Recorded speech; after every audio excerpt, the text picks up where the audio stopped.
Khusus apa ya, khusus yang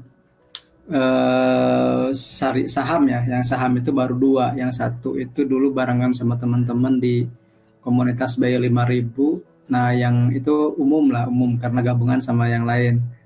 Nah kalau yang tentang saham syariah baru satu, yang saham syariah kelas pemula itu Kang. Dan alhamdulillah sih pas kemarin itu kita sudah naik cetak yang ketiga ya, cetakan yang ketiga kali. Itu apa tuh? Dan saham syariah kelas pemula, Sari Hmm. Kelapa. Sari kelapa ya. Mm-mm. Karena rencananya kita ada tiga sequel ya, Sari Kelapa, Sari Kenanga, Sari Ketan gitu. Jadi saham Boleh. syariah kelas pemula, saham syariah kelas menengah, dan saham syariah kelas lanjutan gitu kan. Boleh tahu nggak isi ini, mungkin ada teman-teman mau belajar dari isi dari sari kelapa itu apa ya, Mang ya?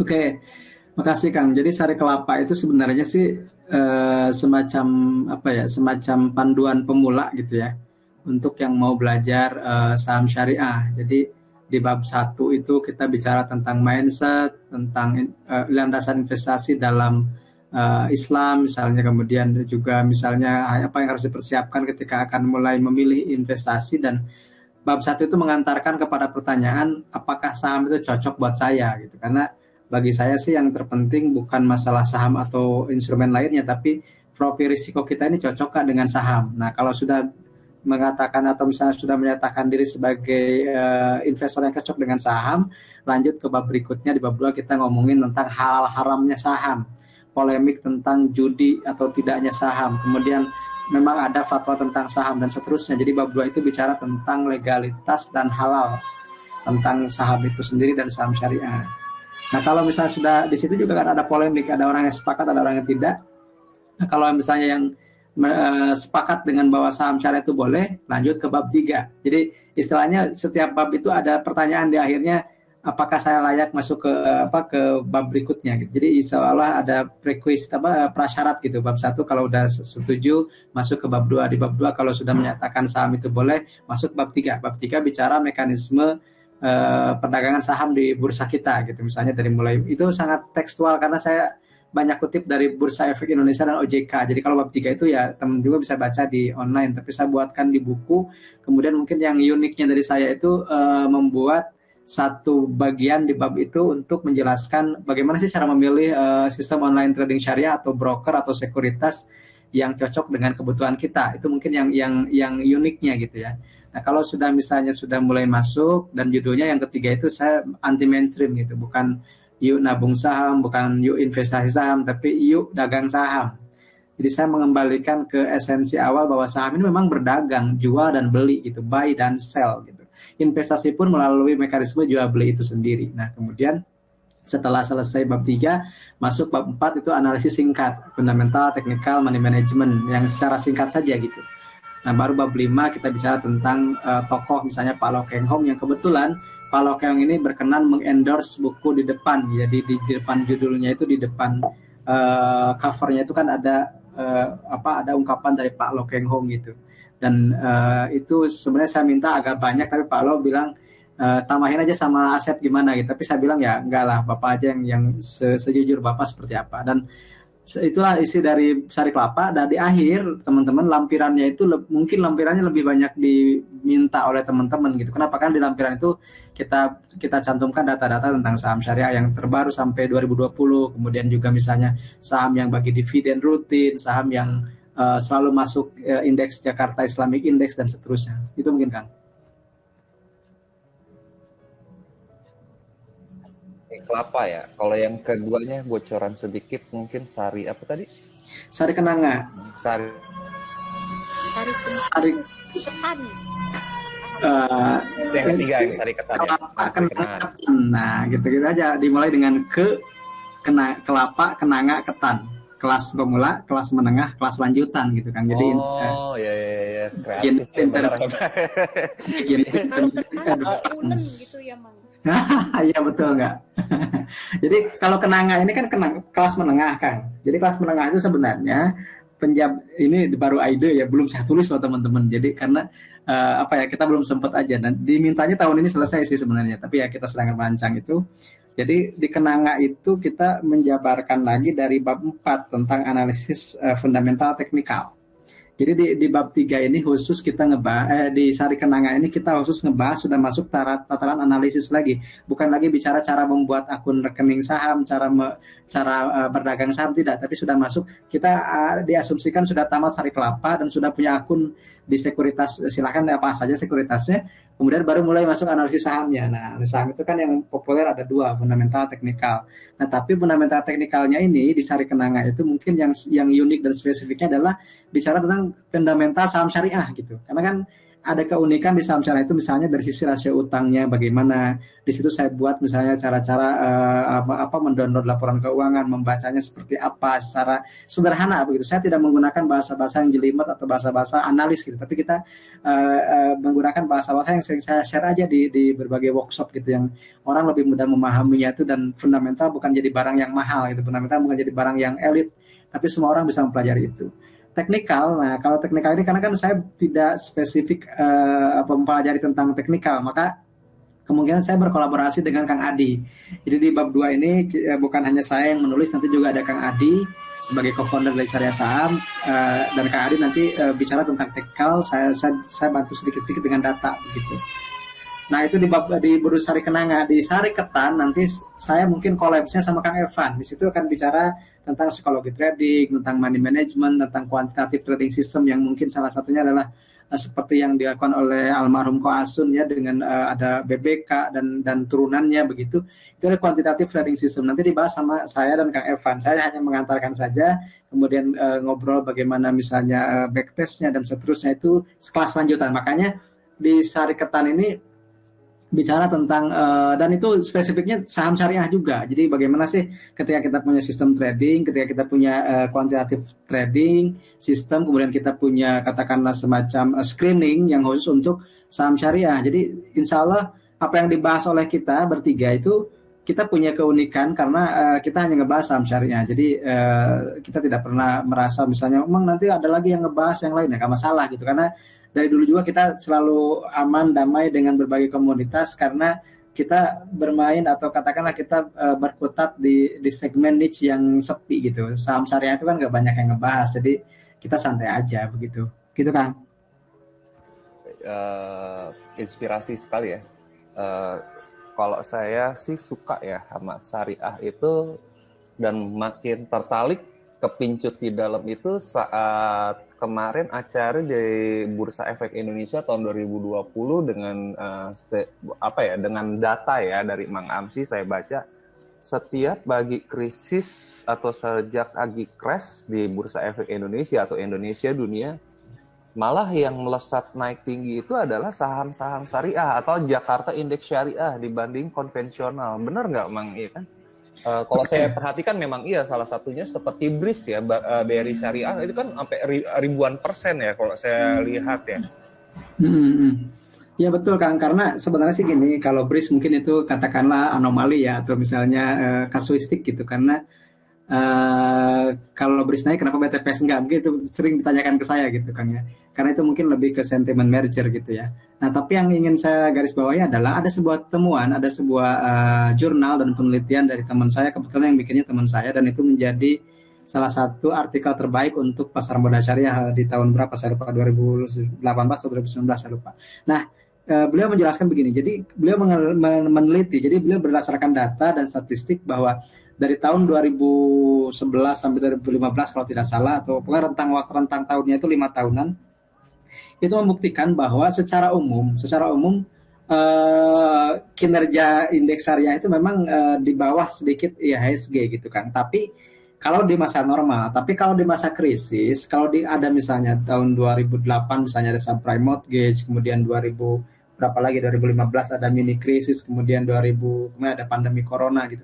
Nah itu indeks saham syariah justru lebih kuat gitu, justru lebih mengungguli ketimbang indeks konvensional. Kenapa? Karena kalau kita kaji secara lebih dalam lagi, ketika misalnya indeks konvensional itu dikerek atau di move, indeks movernya adalah perbankan besar ya, perbankan market capsnya atau perbankan blue chip dengan rokok begitu, HMSP GGRM. Nah, ketika krisis biasanya itu yang pertama kali dilepas oleh investor big fund gitu, dan itu mengakibatkan harganya turun.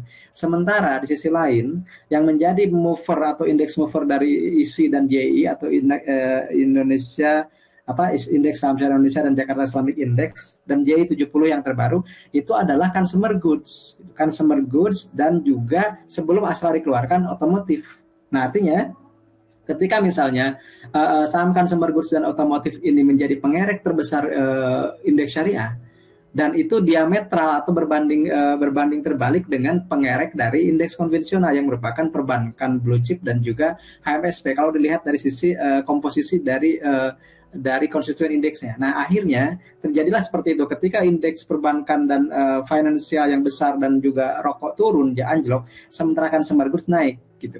Nah, disitulah ISI dan JI mengungguli dari IHSG. Nah, itu bisa dibuktikan di awal tahun 2020 kemarin, indeks sektor yang paling minim minusnya itu adalah sektor consumer goods. Yang notabene consumer goods itu adalah pengerek terbesar dari ISI dan JI. Itu mungkin Kang penjelasan secara rincinya. Kalau ini kan kalau saya menilai ini sebenarnya kayak konvensional ini kan BCA ini bisa sebenarnya buat saya sebenarnya baru tahun 2018 saja jadi leader. Sebelumnya juga kan sebenarnya yang jadi leader dulu itu misalnya naik dari tahun 2000 berapa ya 2002 2003 bukan 2002 2003 kan kayak Bumi ya kan pernah jadi isi juga. Terusnya ASI Astra Indonesia tuh tahun 2013 2014 itu kan market leadernya juga kan ASI ya. Salah satu ya jadi syariah juga gitu ya Mang Amsi ya. Betul. Dan ya memang 2000 jadi kalau 2000 sebelum 2007 itu yang menjadi leadernya atau misalnya pengereknya memang saham-saham yang berbasis batu bara atau saham-saham pertambangan kan gitu kan ya, Antal, kemudian PTBA gitu. Karena saya menikmati waktu itu 2007 itu saya menikmati untung besar di PTBA. Jadi waktu itu harganya itu sampai 3 kali lipat kalau tidak salah naik dalam setahun itu. Jadi memang tahun-tahun 2007 itu tahun-tahunnya komoditas gitu. Karena kan Indonesia itu 2098 baru kena krisis finansial ya, krisis moneter. Kemudian kelebihan Indonesia itu kan negara penghasil tambang, negara penghasil komoditas. Nah, ketika komoditas booming di dunia, otomatis negara kita mendapat berkahnya gitu karena harga komoditas yang naik itu mendorong kenaikan dari harga saham-saham yang berbasis komoditas itu sendiri. Mungkin itu kan. Bang Amsi, kan di syariah saham nih udah cukup lama nih. Pernah nggak sengaja nggak kepencet beli saham yang non syariah atau gimana ya? Pengen tahu aja. Jadi gini Kang, saya itu kan sebenarnya punya 3 akun ya di 3 sekuritas. Nah, yang satu akun itu saya karena nasabah lama, jadi sebelum ada muncul SOTS kan, saya masuk di sekuritas tersebut sejak tahun 2008 atau 2007 akhir. Jadi dan sampai hari ini migrasinya memang belum diselesaikan begitu. Jadi akhirnya saya masih punya masih punya akun yang reguler gitu. Nah, sementara yang 2 ini udah SOTS. Jadi kalau sudah SOTS pasti nggak bisa beli lah gitu ya kan. Kalau sudah sistem online trading syariah, apapun sahamnya itu kalau tidak syariah nggak bisa beli gitu. Itu udah otomatis. Nah, sementara yang reguler ini ya saya kadang juga misalnya lihat orang nih, kalau saya lagi santai, kalau lagi santai trading ya, kalau sekarang kan saya nggak sudah jarang lah liatin running trade ya, karena ada kegiatan lain. Nah, misalnya kalau saya ada waktu nih cerita, kemudian saya lihat running trade di akun tersebut gitu, ini ada yang naik nih, bagus gitu ya, saya masuk, ternyata pas dicek kok ini bukan syariah, akhirnya saya jual lagi, atau misalnya sebelum dijual saya nggak jadi beli gitu kan, karena itu nggak ada auto rejectionnya. Jadi auto reject itu bukan hanya ARB-ARA gitu, tapi kalau di syariah itu ARNS, auto reject non syariah juga ada. Nah, sementara yang akun ini yang reguler itu masih bebas kan, misalnya masih bebas bisa pakai margin, bisa pakai apa. Nah, akhirnya saya kadang sesekali juga kadang salah ketik atau salah beli gitu, atau misalnya salah order, tapi setelah belum saya lihat lagi, oh ini ternyata bukan. Karena ada saham yang memang kadang keluar masuk gitu. keluar masuk di saham syariah itu. Contoh ya misalnya kalau yang besarnya misalnya ada JSMR, Jasa Marga itu kadang edisi sekarang masuk, edisi berikutnya nggak masuk, masuk lagi. Jadi kadang saya lupa masih menggunakan frame yang lalu, sementara sekarang udah keluar. Atau Garuda itu sering keluar masuk gitu. Kemudian misalnya GJTL juga sering keluar masuk. Jadi saham-saham yang sering keluar masuk itu kadang saya lupa. Ini periodenya udah ganti sebenarnya, gitu mungkin kan? Gitu ya. Apa sih pengen ini ya memotivasi Mang Amsi untuk satu yang terjun ke pasar modal gitu. Kenapa sih saham kan kalau Mang Amsi sendiri guru, terusnya saya juga kan ikut memperhatikan Mang Amsi ya kan dari guru dulu itu dari gaji honorer ya kan, sekarang dia jadi tetap PNS. Jadi akhirnya kayak nabung kayak slot nggak sebenarnya nabung saham memang nggak harus kayak 100 slot atau 20 lot. Nah yang ini kenapa gitu Mang Amsi gitu ya? Oke. Karena gini Kang, tadi karena mungkin saya sudah sampai pada fase mengenali profil risiko gitu. Jadi intinya sih saya pernah mencoba semuanya teman-teman ya. Jadi bukan langsung ke saham. Saya pernah pertama kali dapat belajar investasi itu semuanya saya coba. Misalnya mulai dulu kan deposito masih menarik ya, tahun 2007 masih gede lah gitu dibanding sekarang yang cuma 3-4%. Dulu masih bisa 8-9%-an gitu. Nah, deposito saya masuk, reksadana semua saya coba, reksadana pasar uang, reksadana sampuran, reksadana penambahan tetap, reksadana indeks, reksadana saham begitu, kemudian properti, kemudian emas, kemudian apalagi unit link, bahkan seperti itu saya coba semuanya. Nah, sampai pada tahap saya menemukan diri bahwa kayaknya saya cocok dari saham gitu. Kayak saya cocok dengan tipikal agresif saya itu, karena kalau saya pilih reksadana pun belinya reksadana indeks, reksadana saham gitu yang ada unsur sahamnya gitu. Jadi saya menilai bahwa diri saya itu cocok dengan profil risiko yang agresif ini, dan saya pernah merasakan kerugian besar di saham tersebut gitu, dan akhirnya saya mempelajari lebih lanjut tentang saham. Jadi bukan kabur dari saham, tapi justru saya lebih mempelajari itu. Nah, setelah itu saya juga lebih tertarik dengan saham itu dengan likuiditasnya gitu kan. Jadi kan kalau dulu mungkin saya uangnya ya benar katakan tadi mungkin ratusan ribu gitu atau berapa. Nah kalau sekarang misalnya saya pernah punya mengelola dana misalnya lumayan besar, saya punya misalnya ada modal sedikit di saham begitu, saya lebih suka memilihnya di saham. Kenapa? Ternyata di saham itu likuiditasnya tinggi gitu. Jadi saya bisa mencairkan dana saya ketika dibutuhkan. Itu nggak sampai 3 hari. Selama itu sudah dijual begitu kan. Kalau misalnya lagi butuh jual dulu sahamnya, kemudian tunggu 2 hari, T+2 kan sudah ada di rekening dan sudah bisa dicairkan. Lain lagi misalnya ketika saya membeli properti. Karena saya juga punya propertinya. Nah properti nilainya meskipun besar, kalau kata ayah saya tuh gini Kang Cek Sunana mah, ari boga tanah mah cenah siga beunghar tapi itu boga duit gitu. Jadi maksudnya gini teman-teman, ya tanah itu seperti orang kaya tapi nggak punya uangnya gitu, beneran nih, cuma nilai kan gitu. Tapi ketika misalnya gini nih, saya ke Kang Kus ngomong gini, Kang saya punya tanah di sini, kelihatannya kayak orang kaya, terus Kang Kus ngomong ke saya, coba Mang saya mau jajan nih 100.000 aja, dia nggak hulang pasti diem gitu, karena apa? Uangnya nggak ada gitu.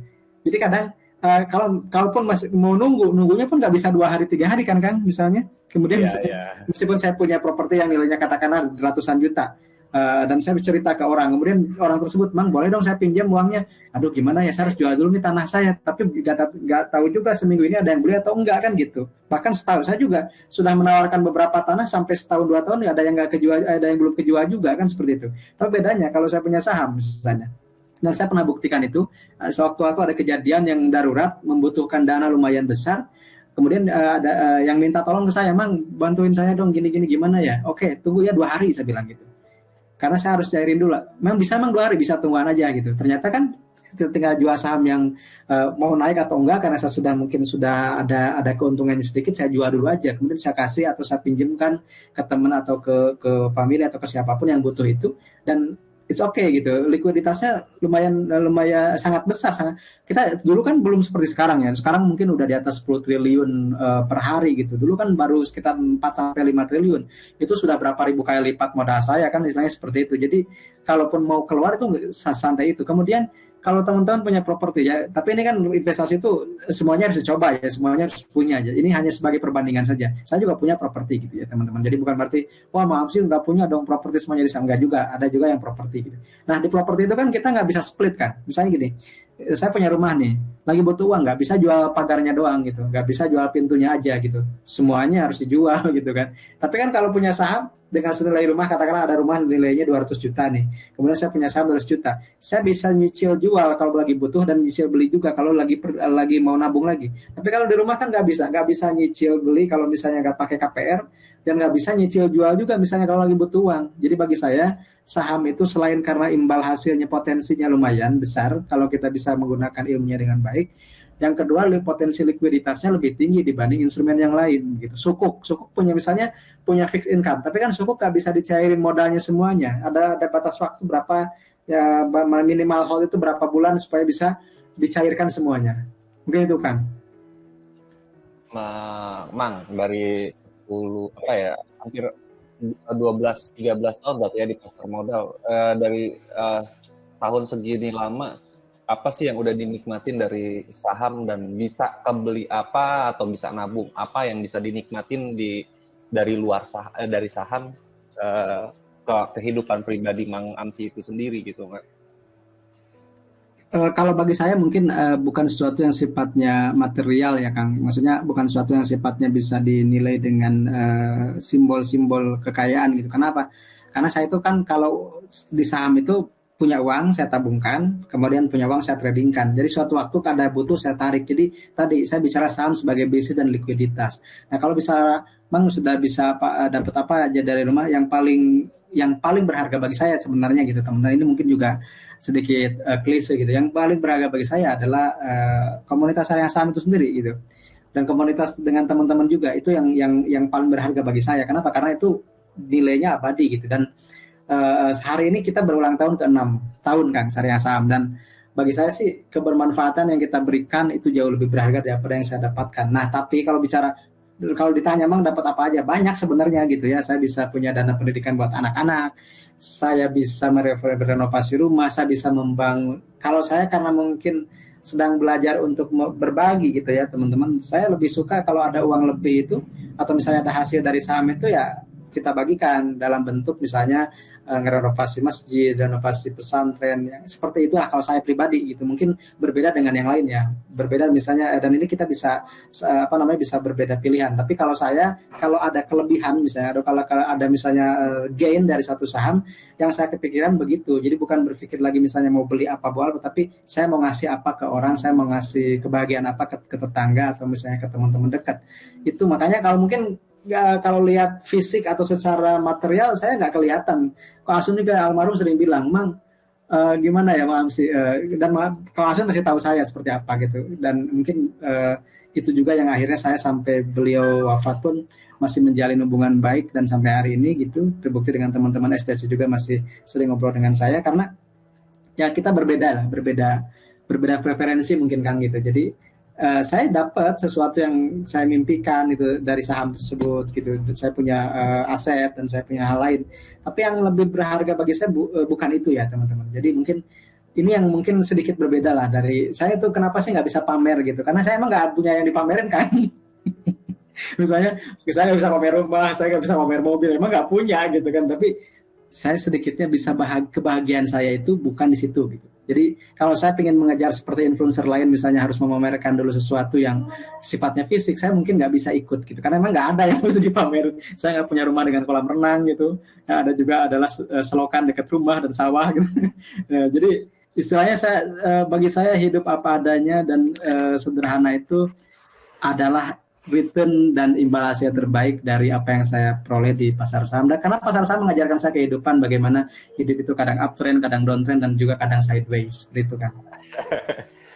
Sangat inspirasi sekali. Jadi teman-teman ya, Mang Amsi ini guru sekolah ya kan, guru sekolah belajar saham. Sebelumnya memang juga sama seperti kita di saham konvensional, akhirnya mengenal saham syariah. Bahkan dulu kalau saya dari perkataan dari Mang Amsi pagi ini, dulu tuh belum ada namanya di akun sekuritas, belum ada namanya SOTS dan syariah. Mungkin mereka juga terinspirasi dari Mang Amsi, akhirnya menciptakan program syariah ya. Kalau saya ya, gambar-gambaran besarnya. Ini kan salah satu kemajuan untuk investasi Indonesia. Untuk teman-teman kalau ada yang mau tanya sama Mang Amsi atau mau ketik, silahkan bertanya. Sebenarnya saham itu kita nggak harus cukup, kalau dari Mang Amsi ya, kita pelajarin nih dari ininya Mang Amsi. Sebenarnya belajar saham itu, apa ya, nabung saham itu nggak harus ratusan juta, nggak harus miliaran. Guru aja bisa kok, Mang Amsi aja bisa kok. Kenapa kita enggak? Yang penting kan nomor satu, kita nawaitunya ya, Mang Amsi ya. Nawaitunya dari Betul. awal seperti apa dan bagaimana ya. Di sini ada Om Adi sama Om Evan. Mungkin kita akan berbicara lain waktu. Kita ini ya. Ini salah satu behind the scene-nya Mang Amsi juga nih. Penjaganya Mang Amsi juga gitu. Penulis bantu-bantunya Mang Amsi untuk di penulisan buku dan lain-lain. Tapi kalau buat saya pribadi ini sangat inspirasi sekali, dari guru. Terus ya sekarang kalau saya sih bisa menilainya ya, kalau saya, menurut saya market movernya syariah udah brand marknya sendiri ya Mang Amsi gitu. Udah nggak kalau yang lain mungkin ada gitu, cuman untuk genre milenial sendiri ya Mang Amsi gitu. Mang Amsi kan punya buku Sari Kelapa. Biasanya kalau teman-teman untuk pelajarin itu bisa dapat di mana? Masih ada nggak bukunya, Mang? Alhamdulillah sih Kang. Jadi terima kasih juga buat Kang Gus dan teman-teman STC yang sudah memberikan kesempatan kita untuk ngobrol di pagi ini. Terima kasih Kang Adi, Kang Evan kalau ikut gabung juga. Nanti malam ada live Instagram juga dari founder Trio Masa Depan namanya Kang Gus, Masa Depan. Nah, boleh deh di-share di Instagramnya nih, di STC. Mungkin malam-malam ada yang nyangkut terinspirasi kan sama sekarang, apalagi kan kita ngeliat IHSG lagi turun ya kan. Aduh, IHSG keberatan nih ya kan, biar belajar Masa, biasanya ada gimana? Masa depan. Oh iya betul Kak, Ya, Kak. Betul Kak Jani. Jadi Kak Caca, Kak Jani nih. Saya bisa nggak bisa lihat. Jani. Oh, Jani. Masa depan itu Mang Amsi, Septian Adi, Evan. Nah, jadi kan singkat. Oke, keren.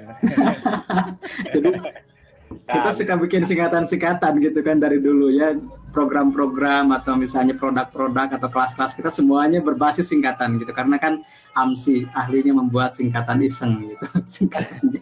Saya follow dulu deh Mang Amsi deh ya, bentar deh. Ya. Jadi intinya gini Kak, jadi sebenarnya sih kalau bicara tadi ya, udah saya follow deh. Saya kira yang baru. Enggak, udah lama kok, udah lama. Udah saya follow deh. Jadi kita juga bertumbuh berkembang bersama teman-teman member, teman-teman komunitas gitu, dan berbagai komunitas gitu. Saya kenal baik dengan semua founder komunitas di Telegram yang dulu ya. Kalau yang baru-baru kan saya juga mungkin belum kenalan atau mungkin mereka juga belum mengenal saya. Tapi kalau yang dulu-dulu senior saya, guru-guru saya, insya Allah saya kenal baik dengan mereka dan sering ketemu secara offline ataupun online dulu sebelum masa COVID. Nah, kalau saya kenapa sih tetap, jadi gini teman-teman, saya itu hidup sederhana bukan gimmick gitu kan Gus. Emang segitu apa adanya gitu maksudnya. Kenapa? Karena saya ingin cerita gini. Saya juga pernah dikritik sama teman-teman saya yang di sini ya, di tempat saya gitu. Mang kalau bisa nerangin sahamnya pakai ini dong gitu, pakai pakaian yang gimana gitu, kemudian bawa mobil atau bawa kendaraan yang meyakinkan bahwa Mang Amsi itu udah sukses gitu di saham. Terus saya jawab gini, justru kalau saya pakai mobil mewah nanti orang jadi ada sekat gitu, ada ini. Kalau saya berpikirnya berbeda mungkin, wah ini kalau mau saham harus punya mobil dulu atau gimana, kan seperti itu. Jadi saya membalik, jadi saham itu semua orang bisa gitu, semua orang bisa berinvestasi saham, semua orang dari berbagai profesi, dari berbagai tempat. Bahkan kita slogan di Syariah Saham itu dari belantara untuk Nusantara hingga dunia gitu kan Kang. Jadi dari belantara untuk Nusantara hingga dunia itu kita gaungkan sama-sama. Kenapa? Karena ingin membuktikan juga bahwa kita bisa loh, selama terkoneksi dengan jaringan internet, kita bisa menjadi investor saham dimanapun kita berada gitu. Dan itu yang modalnya bisa mulai dari 0 sampai 100 ribu rupiah. Kenapa? Karena SOTS ada yang misalnya ada program segera promo bisa 0 rupiah asal kirim berkas, bisa dibuatkan akun. Nanti modalnya tetap harus beli sahamnya minimal. Kalau yang gocapan ya 5.000 gitu, 5.000 plus fee komisi berapa. Jadi sebenarnya kita di Syariah Saham itu yang penting adalah bagaimana masyarakat mengenal, karena yang paling susah di Indonesia itu edukasi dan literasi gitu. Dan setelah edukasi dan literasi pun masih ada tahapan aktivasinya itu gitu. Kenapa? Karena banyak orang yang gerasa gerusu masuk saham tidak dibekali dengan analisis, akhirnya ya kemarin kejadian kan ada yang mohon maaf gitu teman-teman, ada yang menjatuhkan diri dari apartemen, dan itu akhirnya gini, saya tuh paling paling sih ingin mengkritik gitu kalau ada berita itu. Kemudian itu yang jatuh itu bukan dari ini kan, dia nyangkut di saham syariah kan? jadi gini ceritanya dia akan dari jadi gini ceritanya dia kan katanya ada gara-gara saham. Nah gini Mas Kang, saya luruskan juga. Orang kalau lihat grafik, baik itu saham, forex, komoditas, indeks, future, itu sama, kelihatannya sama. Tapi kalau ditanya, ini ada produknya nggak? Ini ada emitennya, ini ada manajernya, ini ada manajemennya nggak? Itu yang membedakan saham dengan instrumen lain. Tapi ketika sudah berbentuk grafik, orang bicara ini semua sama. Akhirnya bilang dia rugi karena saham. Boleh jadi kan karena forex, boleh jadi misalnya karena komoditas, boleh jadi karena indeks. Karena lihatnya chart gitu. Ya, setuju. Jadi kadang orang itu cek sunama naonnya menyangkopet daun ke naonnya menggeneralisir lah. Menggeneralisir bahwa ketika ada chart adalah saham. Saya juga sering gitu. Mang kenapa sih ngomongin saham, kan bukannya saham itu spekulasi gini-gini. Terus saya tanya balik, emang dulu belajar trading kenapa? Itu yang katanya ada dolar itu bukan saham, itu forex gitu. Ini yang ada gold online itu bukan saham, itu trading index saya bilang. Karena mereka menganggapnya, atau misal apalagi sekarang itu Bitcoin, itu cryptocurrency, bukan saham. Cara mudahnya teman-teman kalau ditanya, apakah itu saham atau tidak, tanyanya gini, ada produknya nggak? Gitu misalnya, ada produknya nggak? Ada pabriknya nggak di mana? Kalau sedang ngomongin itu pasti langsung berbeda, langsung diametral, langsung perbedaannya, distingsinya kelihatan gitu, perbedaannya langsung kelihatan.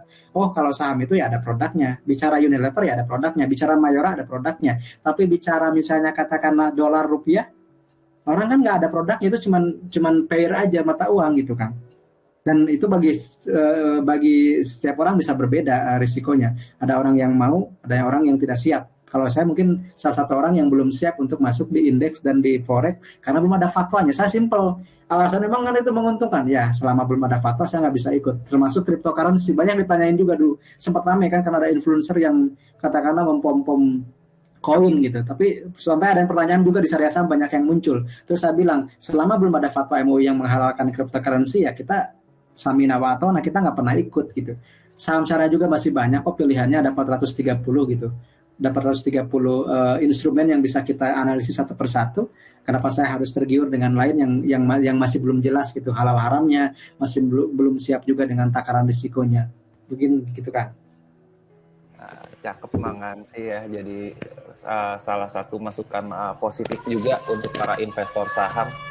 Nah kemarin ada fenomena ya, kalau buat saya fenomena di 2020 ini kan banyak teman-teman yang baru terjun di dunia pasar saham. Mungkin banyak yang tergiurnya itu sama saham-saham yang ini nih, lihat cuannya puluhan juta, ratusan miliar.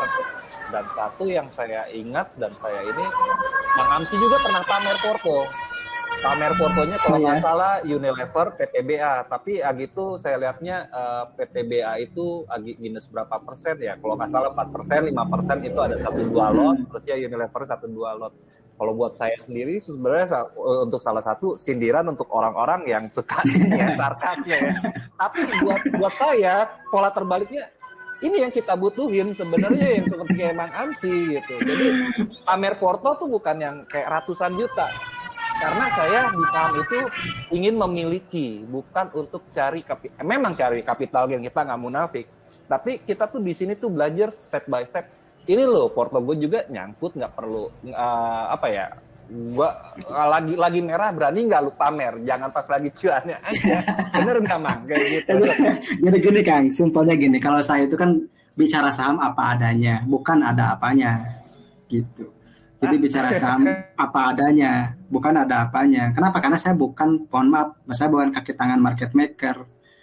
Saya bukan misalnya, saya tidak punya kewajiban harus menaikkan saham saya karena saya nggak ngajak orang. Saya nggak bikin grup khusus misalnya stock pick yang beli saham tersebut harus naik, kan nggak seperti itu kan. Jadi saya lebih santai mau saham saya. Bahkan sekarang saya nggak akhirnya saya pernah ada yang japri ke saya, Mang jangan nontonin porto merah mulu dong, saya jadi down mental saya kan gitu. Berarti nggak siap di saham gitu. Coba bayangin, bukan jalan hidupnya, ya, bukan jalan ninjanya, begitu. Jadi gini, orang itu kan lihat kayak kemarin tuh, lihat Antam, lihat Breeze, lihat apa kan itu naik dan gila-gilaan gitu. Tapi mereka sadar nggak bahwa tidak akan selamanya saham tersebut naik, pasti ada downtrendnya. Nah, ketika downtrend siap nggak dengan pasang stop loss, trailing stop dan yang lainnya. Nah, kalau saya kan bicara saham ya apa adanya, terus ada yang bilang, kok sih modalnya sedikitnya, cuma berapa puluh juta, oh, yang lain mah ratusan juta ya. Saya bicara bahwa saham ini bisa dibeli oleh siapa saja gitu. Dan sebenarnya teman-teman yang saya liatin Unilever, PTBA itu hampir semuanya itu saham yang saya buat dana abadi, bukan saham pribadi gitu. Jadi mikirnya bukan sekarang sehari 2 hari gitu. Bahkan kalau turun kemudian misalnya di bawah rata-rata nilai buku dalam 5 tahunan, saya akan cicil lagi gitu. Nah setelah itu saya akhirnya stop pamer, karena kenapa? Karena ternyata itu ada yang bikin down orang gitu. Karena orang ada yang nggak siap dengan melihat porto merah. Sementara saya sebenarnya benar kata Kang Gus tadi, kalau liatin porto hijau itu udah biasa gitu. Karena apa? Punten misalnya, karena sebagian ada yang memang memperlihatkan porto atau kesuksesan itu untuk, mohon maaf, itu menarik lebih banyak lagi member, kan seperti itu. Nah, sementara kita kan berpikirnya tidak seperti itu. Kalau saya sih, Kang Adi juga sampai Kang Evan tuh sering geleng-geleng kepala kalau sama saya gitu. Maksudnya memang beda nih kayaknya, jalannya random gitu, acak sekali gitu, nggak bisa ditebak gitu. Ya saya bilang seperti itu, karena saya ingin cerita bahwa saham itu sesuatu yang bisa ditakar risikonya, sesuatu yang bisa kita jelaskan dari awal, misalnya trading plan-nya seperti apa, tapi masalahnya ketika risiko itu muncul, siap nggak menanggungnya. Jadi contoh misalnya, ketika indeks jatuh, orang kan bilang gini, kalau indeks jatuh itu biasanya blue chip menarik karena harganya turun gitu dan nilai wajarnya mulai mendekati. Pertanyaannya bukan masalah analisis lagi, berani nggak ngambil keputusan? Berani nggak beli ketika jatuh itu? Karena yang paling penting ketika pasar jatuh adalah keberanian mengambil risiko. Disitulah mentalitas jalan ninja seorang investor dan trader itu diuji, gitu kan? Itu kurang lebih sama lah sama kayak saya, Mang Amsi ya. Saya dulu pertama kali, bukan pertama kali sih, waktu itu si yang pegang STC itu kan Sasa ya. Sasa ya kan, untuk teman-teman cuan portonya sekian, mana cuan portonya, ada yang puluhan persen, ratusan persen. Saya unjukinnya, aduh porto saya merah, porto saya minus 20%, 25%. Begitu juga lagi saat di BBK ya kan, lagi di BBK. Mana porto cuannya? Ya, saya sendiri saya unjukin, saya minusnya 20%, minusnya 15%. Karena tujuan saya tuh mungkin sama kayak Mang Amsi. Yang saya lihat itu jangan dilihat cuannya, resikonya tuh ada gitu di saham itu. Jadi lihat resikonya di saham itu ada loh yang minus gitu. Mungkin ada teman-teman, Om Kus, porto merah mah jangan diliatin kayak gini-gini, bikin ini. Ya sebenarnya tujuannya itu saham itu ada resiko, berarti gimana cara mengolah resiko biar resiko si saham porto kita nggak sampai minus 20%, 30%, kayak gitu ya, Mang ya. Betul. Karena jadi investasi itu sangat volatile ya, sangat dinamis dan sangat naik turunnya sangat tinggi gitu. Dan benar Kang, dan itu membuktikan juga saham itu cocokkah dengan profil risiko kita.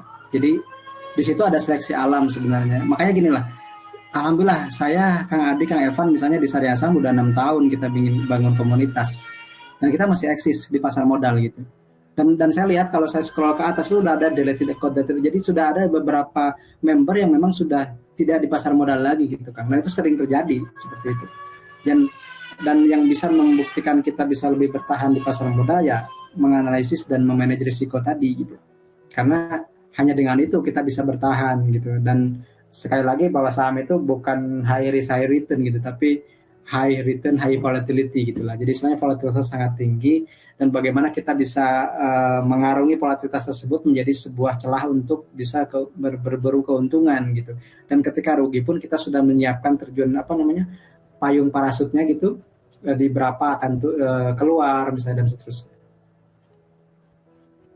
Ada teman-teman dari STC pagi nih, Mang Amsi kan kita dengan ini ngopi ya. Udah ngopi belum nih Mang Amsi nih pagi ini atau ngetek saya? Udah tadi. Iya. Selain ini ngopi atau ngobrol pagi, mungkin ada teman-teman nih kan lagi indeks kayak gini ya, nggak enak juga dilihatnya ya kan. Memang pagi-pagi dibuat ngobrol pagi biar kita nggak lihat IHSG hasilnya sini ya kan. Akhirnya saya malah belum lihat ya, belum sempat lihat malah. Ya, Mang Amsi kan udah tahu ya, IHSG memang banyak tekanan beberapa waktu ini ya. Sebenarnya kalau Mang Amsi kan udah senior dari saya ya, dari 2007-2006, jadi udah tahu lah untuk volatile ya IHSG, tekanannya bagaimana, dan hari Jumat akan libur, berarti kan udah udahlah, apalagi Mang Amsi konsepnya kan ingin memiliki ya, bukan ini. Kadang-kadang kalau memang lagi butuh ya dijual gitu. Nah, Iya. teman-teman nih, untuk STC ini kan untuk saya pribadi sendiri sih sebenarnya inspirasi si Mang Amsi ini sendiri ya. Udah nulis buku, terus ya followers syariahnya juga banyak. Salah satu pendongkrak saham syariah Indonesia juga akhirnya. Kita di Indonesia ini kan 90% itu kan penduduk ini Muslim. Nah, banyak orang Muslim belum tahu kalau si saham itu adalah ada saham syariah dengan fatwa MUI-nya. Nah, salah satunya yang didorong untuk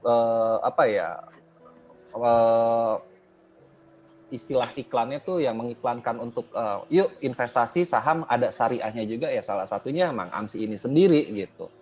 Nah, teman-teman mungkin ada inspirasi dari obrolan pagi ini, ada yang pengen ditanyain langsung aja ditanyain, kalau malu ditanyain boleh diketik di STC, nanti Mang Amsi akan bantu jawab ya. Siap. Ngobrol aja, ngobrol. Ngobrol aja tuh langsung. Mang Amsi itu rumahnya di Cianjur ya, di Cikalong ya Mang Amsi ya? Di Cibeber. Di Cibeber. Jadi Mang Amsi sendiri sebenarnya bukan orang perkotaan, kebetulan punya rumah mewah ya. Mepet sawah, ya betul. Iya, mepet sawah. Ya, mungkin ada yang mau ditanyakan untuk teman-teman daripada lihat IASG, lihatnya nanti aja. Jam 12 siang atau jam 2 siang ya kan? Boleh Kang. Sini ada berapa orang Kang? Saya nggak bisa lihat. 40-an lah. Wih. Soalnya ada tim STC. Saya juga kan di sini sebenarnya nggak sendiri. Saya dibantu tim STC. Nah, salah satunya Cijani nih. Cijani sama Caca ada. Oke.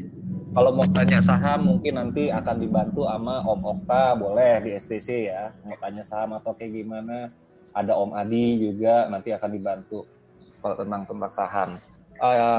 Om Okta boleh lihat nggak? Sekarang kita lihat misal di STC BBKBS. BBKBS itu kan BBK Syariah sama Show Isi Syariah Saham Indonesia. Ya kan, boleh dilihat nggak, di-share mungkin untuk teman-teman STC ini. Ada apa aja yang masuk pagi ini? Om Okta boleh dibantu? Mang Amsi yang pengen saya tanya lagi untuk saat ini kepemilikan yang baru mungkin ada ini dari ini versi untuk Mang Amsi ya. Yang kira-kira buat Mang Amsi udah punya dan akan pengen coba Mang Amsi beli, kira-kira apa? Tapi ini bukan rekomendasi untuk ajakan membeli ya, bukan untuk ini, kita disclaimer on. Saya pengen tahu aja bedah Mang Amsi itu, pengen tahu lebih lanjut, ini karakternya defensif atau ofensif. Kalau saya pengen, jadi pengen lihat fotonya Mang Amsi itu sebenarnya dari saham syariah ini apa sih? Misalnya selain pasti Indofood udah punya lah, CBP udah ada biasanya gitu ya. Saya malah belum punya Indofood di CBP. Gitu. Yang saya punya itu sekarang adalah paling besar itu sebenarnya di Garuda Food. Jadi yang saya kan kacang Garuda ya. Kacang Garuda. Dan kemarin kan akuisisi keju. Jadi menambah kepemilikan di keju, di saham keju. Procis, saya baru tahu. Jadi keju dibeli sama kacang Garuda. Iya, gitu. Jadi ada semacam akuisisi berapa persen jadi pemilik dominan lah di keju. Kemudian itu yang besar karena itu tabungan anak-anak saya juga sih. Jadi anak-anak saya itu suka ngumpulin uang. Nah, uang itu dibelikan saham karena mereka belum bisa buka rekening, jadi nitipnya di saya. Jadi anak-anak saya ini beli saham Good gitu. Kalau punya uang, cicil di Good. Kemudian yang kedua yang agak besar portonya itu di Demas. Jadi mungkin saya nggak jarang blue chip, teman-teman. Kenapa? Karena blue chip itu kan pergerakannya ya sudah terbatas lah gitu. Kalau Demas itu saya lebih ke Demas dan PTBA ya. Demas dan PTBA itu lebih ke dividend hunter sebenarnya. Kenapa? Karena dividennya kan lumayan tuh, setiap tahun itu di atas 10% ya untuk saham-saham tersebut. Jadi biasanya saya suka menyimpan di situ, nabung juga. Nah, ketika ada dividennya itu saya masukkan lagi untuk beli saham yang sama gitu. Misalnya Demas nih ada dividennya 10%. Nah, hasil dari dividen Demas itu dimasukkannya ke Demas. Jadi nanti tahun depan nambah lagi dividennya. Seperti itu kan kalau saya. Itu mungkin tiga besar ya, Good, Demas, PTBA. Itu yang katakanlah tiga besar porto di saya. Jadi mewakili saham consumer goods, properti dan juga pertambangan. Unilever juga, tapi Unilever tadi kan itu dana titipan lah. Jadi bukan dana saya pribadi gitu kalau yang Unilever itu. Kalau Cepin enggak, Kang? Saya punyanya WMU. WMU, tapi untuk jangka panjang kalau Jangka WMU panjang, ya. nggak bisa saya Jangka beli. menengahnya mungkin nunggu bulan Juli kali ya laporan Iya, keuangan ya. April muncul nih, April Q1 April. kan ada. Mm-mm. Jadi kalau ayam saya punyanya WMU. Kenapa? Karena kalau Cepin Japa ya tadi lah udah tinggi ya. Karena kan kalau saya mengejarnya gini lah, si direkturnya kan bilang pendapatannya akan naik 400%. Nah, anggaplah kita percaya dengan optimisme itu. Berarti kan akan ngaruh juga ke laba bersihnya. Jadi saya pernah hitung kan di satu video itu 480 sampai 640 itu adalah nilai wajarnya. Jadi kalau sekarang di 200-an ya itu masih under value. Tapi teman-teman jangan nanya gini, "Mang kok gak naik-naik?" Ya kan buat tahun depan gitu. Jadi karena gini kan, ada orang yang nanya ke saya, "Bang, saham ini bagus gak?" Saya buat 5 tahun. Terus saya jawab, "Bagus Pak, itu 5 tahun bagus Bu." gitu. Karena saya melihat bagus itu dari kinerjanya beberapa tahun yang lalu, kemudian proyeksi dari manajemennya seperti apa. Tapi baru 5 hari sahamnya turun terus. Kemudian dia nanya ke saya, "Mang, kok sahamnya turun terus?" Terus saya jawab, "Bukannya untuk 5 tahun, bukan 5 hari." Gitu. Jadi kadang mindset itu yang berbeda gitu kan. Mindset itu yang berbeda. Kalau buat trading ya boleh apa aja kan, yang penting masuk screener, dia lagi uptrend ya beli aja gitu. Tapi ketika trading berarti ada trading plan. Trading plannya beli di berapa, stop loss di berapa risikonya, siap menakar berapa. Itu kan ada manajemen tersendiri. Kalau investing plan kan selama misalnya perusahaan tersebut masih ada manajemennya, masih ada komitmen untuk menumbuhkan laba, ketika turun terus dan tidak ada masalah dengan manajemen, bukannya itu diskon yang diminta dan dicari selama ini gitu. Jadi kita bedakan dulu mindset terhadap memperlakukan saham tersebut. Jadi saham yang sama bisa diperlakukan dengan dua analisis yang berbeda. Tergantung kita kebutuhan dan kepentingannya sebagai apa di saham tersebut. Hari ini pagi-pagi dapat sarapan dari ngopi sambil sarapan daging nih dari Mang Amsi nih. Jadi bukan tulang aja nih, banyak banget inspirasi tentang dunia saham dari Mang Amsi pagi ini.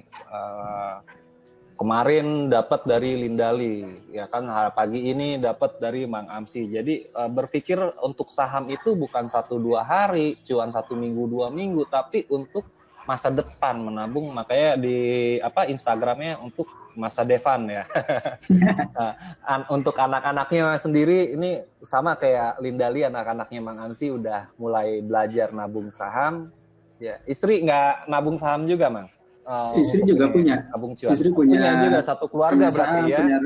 Alhamdulillah kita satu keluarga, adik-adik saya juga punya juga. Jadi saya yang katakanlah racuni mereka untuk belajar investasi sejak dini gitu. Karena apa? Karena bagi saya sering bercerita di berbagai kesempatan, ada 3 variabel investasi kan, waktu, kemudian besaran cicilan atau besaran investasinya, dan return dari instrumennya. Nah, yang bisa diubah kan cuma 2, instrumen investasi dan besaran nominalnya. Tapi kan waktu nggak bisa diulang kan. Nah, waktu yang nggak bisa diulang ini adalah milik dari anak-anak kita yang masih kecil gitu. Mereka punya waktu, variabel investasi yang paling utama adalah waktu gitu. Jangan mitoha oke di ini kan ya. Di mitoha tuh apa, mertua ya. Justru saya modalnya itu dari mertua, Pak Mas Kang. Jadi modal pertama investasi saham itu dari mertua. Kemudian saya kelola, kemudian rugi seperti itu, dan itu menjadi pengalaman tersendiri. Nah, sekarang ya saya, keluarga, istri, anak, ayah saya, ibu saya, adik-adik saya semua jadi belajar investasi saham begitu. Orang tua masih ada, Mang? Alhamdulillah masih ada, ayah, ibu. Dan mereka menitipkan tabungannya di saya, di saham juga. Jadi kalau lagi butuh nih ya saya cairin saham mereka, saya jual gitu. Jadi udah ini aja. Jadi kadang dari hasilnya kita kasih gitu. Guru juga, Mang? Pensiunan dua-duanya guru SD. Alhamdulillah, hebat ya. Tuh, banyak ya teman-teman yang baru terjun dunia pasar saham.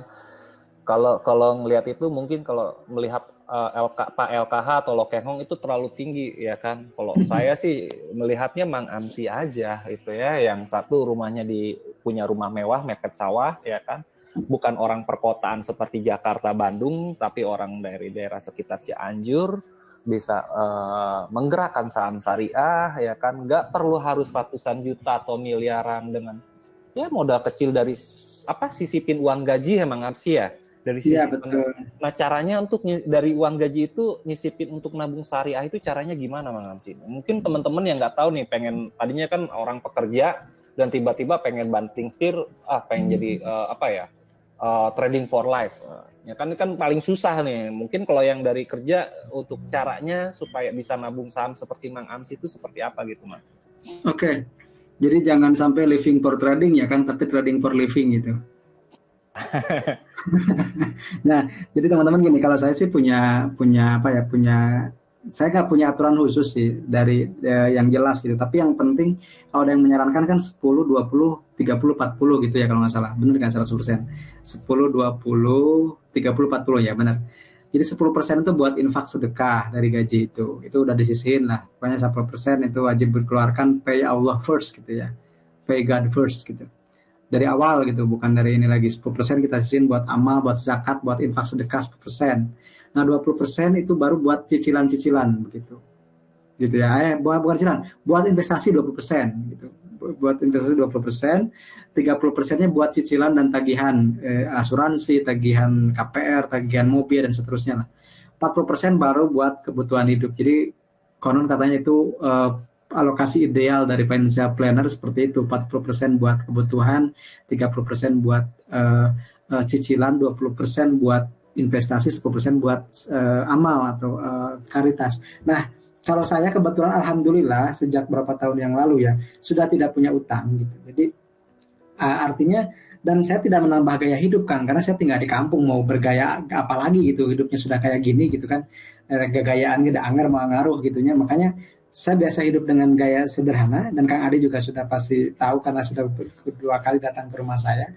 Saya bisa hidup katakanlah dengan setengah dari gaji itu saya sudah bisa cukup lah buat anak-anak dan istri. Nah sisanya saya buat invest aja, buat invest dan buat amal gitu.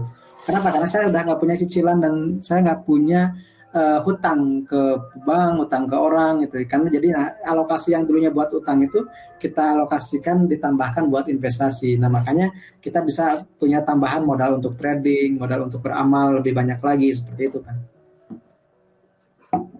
Masih nggak ada yang mau ditanyain nih, bener nih. Nanti Mang Amsi, tapi Mang Amsi sendiri punya ini ya, Telegram syariah sendiri ya. Selain Telegram, apalagi sih biasanya untuk teman-teman untuk belajar, Mang? Kalau saya sih punya akun Instagram, saya punya YouTube juga, lagi belajar nge-YouTube. Saya belajar dari Om Yuza, saya belajar dari Cilinda. Dan Cilinda ini adalah orang yang pertama kali menyarankan saya membuat buku. Jadi, terima kasih Cilinda kalau hadir. Karena pertama kali beliau yang japri, Mang bikin dong buku tentang saham syariah. Waktu itu saya belum kepikiran karena saya belum punya ide gitu ya. Tahun 2017 itu atau 2018. Nah baru justru saya itu bikin buku karena dipaksa, tanda kutip dipaksa penerbit gitu kan. Jadi penerbit ngobongi saya pertama kali. Jadi teman-teman, proses pembuatan sari kelapa itu bukan saya yang masukin ke penerbit gitu, tapi penerbit yang kontak saya kemudian ngajak kerjasama bikin buku gitu. Dan itu selesainya dalam 2 atau 3 bulan buku tersebut dengan berbagai kesibukan yang saya alami. Dan sekarang saya lagi belajar nge-YouTube. Karena di YouTube itu saya bisa mengekspresikan apa yang saya pikirkan dengan bebas gitu. Dan itu bebas dikritik, bebas di apapun gitu ya. Bebas bicara tentang apa saja. Karena itu kanal saya gitu, channel saya. Kemudian juga di Instagram itu lumayan lah buat nambah-nambah kebermanfaatan gitu. Istilahnya branding kita juga ada di Instagram, di YouTube, dan di Telegram tentunya. Jadi dan kita juga punya website. Jadi gini teman-teman, kita itu punya semua kanal yang dibutuhkan buat belajar. Kita punya website syariahsaham.com, punya website yang dikelola Kang Adi juga syariahsaham.id, itu juga sama tapi lebih milenial tampilannya. Kemudian kita punya kursus online-nya di Ikhlas atau di sahamsyariah.id. Kita juga misalnya punya Telegram 2, ada channelnya, ada roomnya. Di YouTube juga kita punya 2, ada channel Mang Amsi, channel Syariah Saham. Di Instagram kita punya 2 juga, Syariah Saham dan Mang Amsi. Itu mungkin berbagai link sosial media yang bisa teman-teman ikuti dan silaturahim di situ. Amsi ada yang ini nih, tuh siapa? Boleh, siap. Mang Amsi, pertanyaan pertama Mang Amsi, Mang Amsi trading nggak sih atau cuma investasi aja? Dengan siapakah ini? Dengan Mulyawati. Oh ya, terima kasih Kak. Saya jadi manggilnya Kak sekarang karena takut biar dianggap mudah aja semua. Kak gitu ya Mang. Iya. Jadi kalau Kak itu aman, kalau sebut Mbak, Mas, kalau ditulisan kan takut salah gitu ya. Ternyata laki atau perempuan. Tapi kalau Kak itu kan netral semuanya. Dan Kak itu serasa jadi muda semua. Yes. Nah, kalau ditanya misalnya trading, saya trading, tapi nggak selalu tiap hari gitu, Kak. Jadi kalau ada waktu aja dan kalau saya mau aja gitu. Jadi kalau kata Kang Gus itu, saya itu udah pada taraf atau pada fase yang trading itu bukan sesuatu yang addictive gitu, sesuatu yang membuat kita harus lihat pantengin running trend. Jadi gini teman-teman, konon katanya gitu, salah satu ciri kita sudah santai dengan saham itu, kalau Jumat itu santai aja gitu, nggak ingat Senin gitu. Tapi kalau Jumat tutup itu ingin serasa Senin, boleh jadi ada posisinya nyangkut di situ dan boleh jadi sudah kita kecanduan dengan trading. Nah kalau saya trading itu kalau ada waktu dan saya mau aja gitu. Jadi ada waktu dan saya mau, saya trading gitu. Kalaupun sekarang ada waktu tapi saya nggak mau ya, saya kerjain aktivitas lain, saya bikin tulisan, saya bikin konten dan yang lainnya gitu. Jadi intinya saya tidak terlalu tidak terlalu memikirkan banget tentang saham gitu. Kenapa? Karena saya masih ada aktivitas lain. Jadi gini teman-teman, Mang kalau gitu Mang Amsi dapatnya dari yang lain dong, bukan dari saham. Saya dapatnya dari saham juga dapat dan itu besar. Contoh, saya bisa renovasi rumah dari saham loh. Saya bisa renovasi majelis taklim dan saya bisa renovasi masjid juga, sebagiannya dari saham juga. Banyak gitu. Tapi karena saya nggak kayak orang dikumpulin gitu, karena buat jadikan catatan buat dilihatin sama orang ya saya santai aja kan. Yang penting yang menikmati cuan adalah saya dan keluarga gitu kan. Jadi kalau saya trading, contoh ya, misalnya di tahun kemarin nih, ketika misalnya masa-masa pandemi, saya punya banyak waktu untuk trading. Dan saya hampir setiap bulan itu, Kak, Kang Gus dan teman-teman, saya setiap bulan tuh hampir setiap bulan dari bulan Juli sampai bulan Desember saya gajian dari BRIS gitu. Saya punya gaji tambahan dari BRIS karena saya tradingkan BRIS-nya. Bukan saya simpen dari 135 ke 3000, wah itu mah fantastis lah. Saya ikut aja alurnya, kalau lagi turun nggak di hold dulu, kemudian pas mau naik saya ikut lagi. Nah itu kalau dihitung setiap bulan saya gajian dari BRIS sejak bulan Juli sampai Desember. Ada tambahan lah buat income di rumah gitu. Dan itu bukti bahwa saya bisa pernah trading juga. Tapi kalau sekarang di 3 bulan pertama ini saya sibuk dengan hal lain gitu. Saya ada amanah baru dan akhirnya, dan itulah bagi saya kebebasan trader itu adalah ketika kita bisa memilih kapan mau trading, kapan enggak. Kenapa? Karena kita tidak harus trading tiap hari gitu. Selama ada aktivitas lain, kalau kata Kang Evan itu, karena temanya juga ini kan tentang keberkahan. Nah kalau kita bicara keberkahan ya tadi ya, keberkahan itu ketika keluarga kita sehat, ketika kita punya banyak waktu untuk melakukan aktivitas lain tanpa terganggu dengan satu hal dan hal lain. Bagi saya itu lebih berharga sih. Mungkin itu mungkin. Sih. Yap. Tadi kan pertanyaannya tentang trading. Nah, Mang Amsi punya portofolio investasi, sampai berapa lama dia minus baru membuat Mang Amsi gundah gitu loh. Ini jawabannya agak ekstrim, tapi teman-teman jangan ikuti. Saya kalau habis semua di saham pun saya nggak gundah. Dan itu kan nggak mungkin habis, Kak. Kenapa? Karena ada batas bawah. Itulah bedanya dengan forex. Forex kita bisa kelindes sama margin call misalnya, kalau setahu saya ya, mohon dikoreksi. Tapi kalau di saham kan sejauh-jauhnya jatuh gitu, itu ke gocap. Tapi saya nggak akan mungkin sampai harus ke gocap gitu. Kenapa? Karena misalnya Unilever kalau ke gocap kan boleh jadi IHSG-nya bubar gitu. Kalau dari mulai pemilihan sahamnya pun kita udah tahu ini kira-kira kalau jatuhnya nggak akan jatuh banget deh gitu. Gini teman-teman, saya berikan contoh. Saya punya WSBP di 400-an. Dan sampai ini saya masih hold. Dan gak gundah gitu, biasa aja. Tapi jangan ditiru kalau nggak siap gitu. Orang langsung ngatain semua, mau Amsi ngajarin nggak bener tuh, ngajarin orang loss. Karena saya sudah siap dengan loss-nya. Kenapa saya gundah? Gitu. Nah, ketika misalnya kemarin turun ke bawah, saya nyicil bawah, nyicil. Karena saya lagi punya cash, saya nyicil. Ketika naik ke 300 itu udah untung, saya jual sebagian. Tapi saya masih hold juga. Seperti itu. Jadi bagi saya sih, kegundahan atau tidak itu muncul ketika kita siap atau tidak dengan risiko dari saham tersebut. Kalau saya dengan modal yang ada di saham itu pun, kalaulah, mohon maaf ya, kalaulah saham tersebut misalnya nol semua nilainya, saya sudah siap. Saya sudah siap kehabisan itu. Kenapa? Karena itu tidak mengganggu dapur saya, tidak mengganggu misalnya katakanlah kegiatan sehari-hari saya gitu. Saya masih punya cadangan karena gini, kalau saya menggunakan prinsip Nabi Yusuf gitu, ketika kita punya berkelimpahan di satu masa, saya ambil ketika berlimpah itu saya simpen di yang lebih aman. Karena saya simpen di tabungan atau saya simpen di reksadana pasar uang gitu. Jadi ketika misalnya crash beneran, kita punya kas yang kita bisa masukkan buat nyicil saham-saham unggulan yang kita punya dari awal.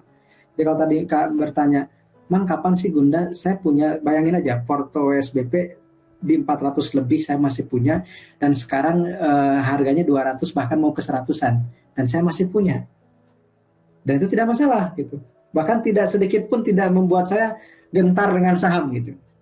Nah itu yang level-level ketenangan itu kita bisa dapatkan dengan misalnya katakanlah ya sudah menentukan risiko dari awal, ya, ini pasti jatuh, pasti akan turun ke bawah, dan saya sudah siapkan amunisi kalau misalnya ke bawah saya nyicil lagi, dan saya punya katakanlah pakai sistem batch gitu, belinya di bawah ya saya jual, ketika udah naik saya jual sebagian. Ini sih mengendalikan diri aja dulu sih Kak. Jadi intinya pada akhirnya saham itu katakanlah jangan dimasukin ke hati, cukup di gadget sama laptop aja gitu. Terima kasih Mang Amsi. Mang Amsi pernah membandingkan nggak sih Mang Amsi antara saham-saham syariah sama yang non syariah, kinerjanya bagaimana gitu Mang Amsi? Oke, itu bisa kasuistik ya Kak. Jadi maksudnya gini, ada saham, contoh gini, di tahun 2020 kan BRIS itu mengalahkan seluruh instrumen yang ada di dunia. Saya pernah bikin feednya di Instagram. Bitcoin kalah, Apple kalah, Indonesia udah pasti kalah semua gitu kan. Itu membuktikan kalau di 2020 BRIS memang primadona, dan itu menjadi instrumen syariah yang paling favorit dan bisa mengalahkan seluruh return yang ada di, bahkan bukan hanya di Indonesia, bahkan juga di dunia. Kenapa? Karena saya bandingkan dengan saham-saham Apple, Microsoft, kemudian Bitcoin, cryptocurrency juga, dengan emas juga. Saya waktu itu pernah bikin feednya di Instagram ya, dan saya juga di Telegram. Nah, tapi kalau secara umum, secara rata-rata indeks syariah itu akan unggul ketika masa krisis. Kenapa? Karena tadi sudah saya jelaskan dengan teman-teman, karena indeks syariah itu pengereknya consumer goods, yang consumer goods itu lebih defensif ketika krisis. Itu, Kak. Terima kasih, Mak Amsi. Maaf bertanya. Santai. Kalau masih ada silakan. Ya, terima kasih. Oke. Terima kasih, Mulyawati sekali. Good. Mang Amsi. Oke. Ini suaranya kecil, Ci. Ini Caca. Sharing kenapa awalnya bisa ke bisnis beli jual saham? Oke.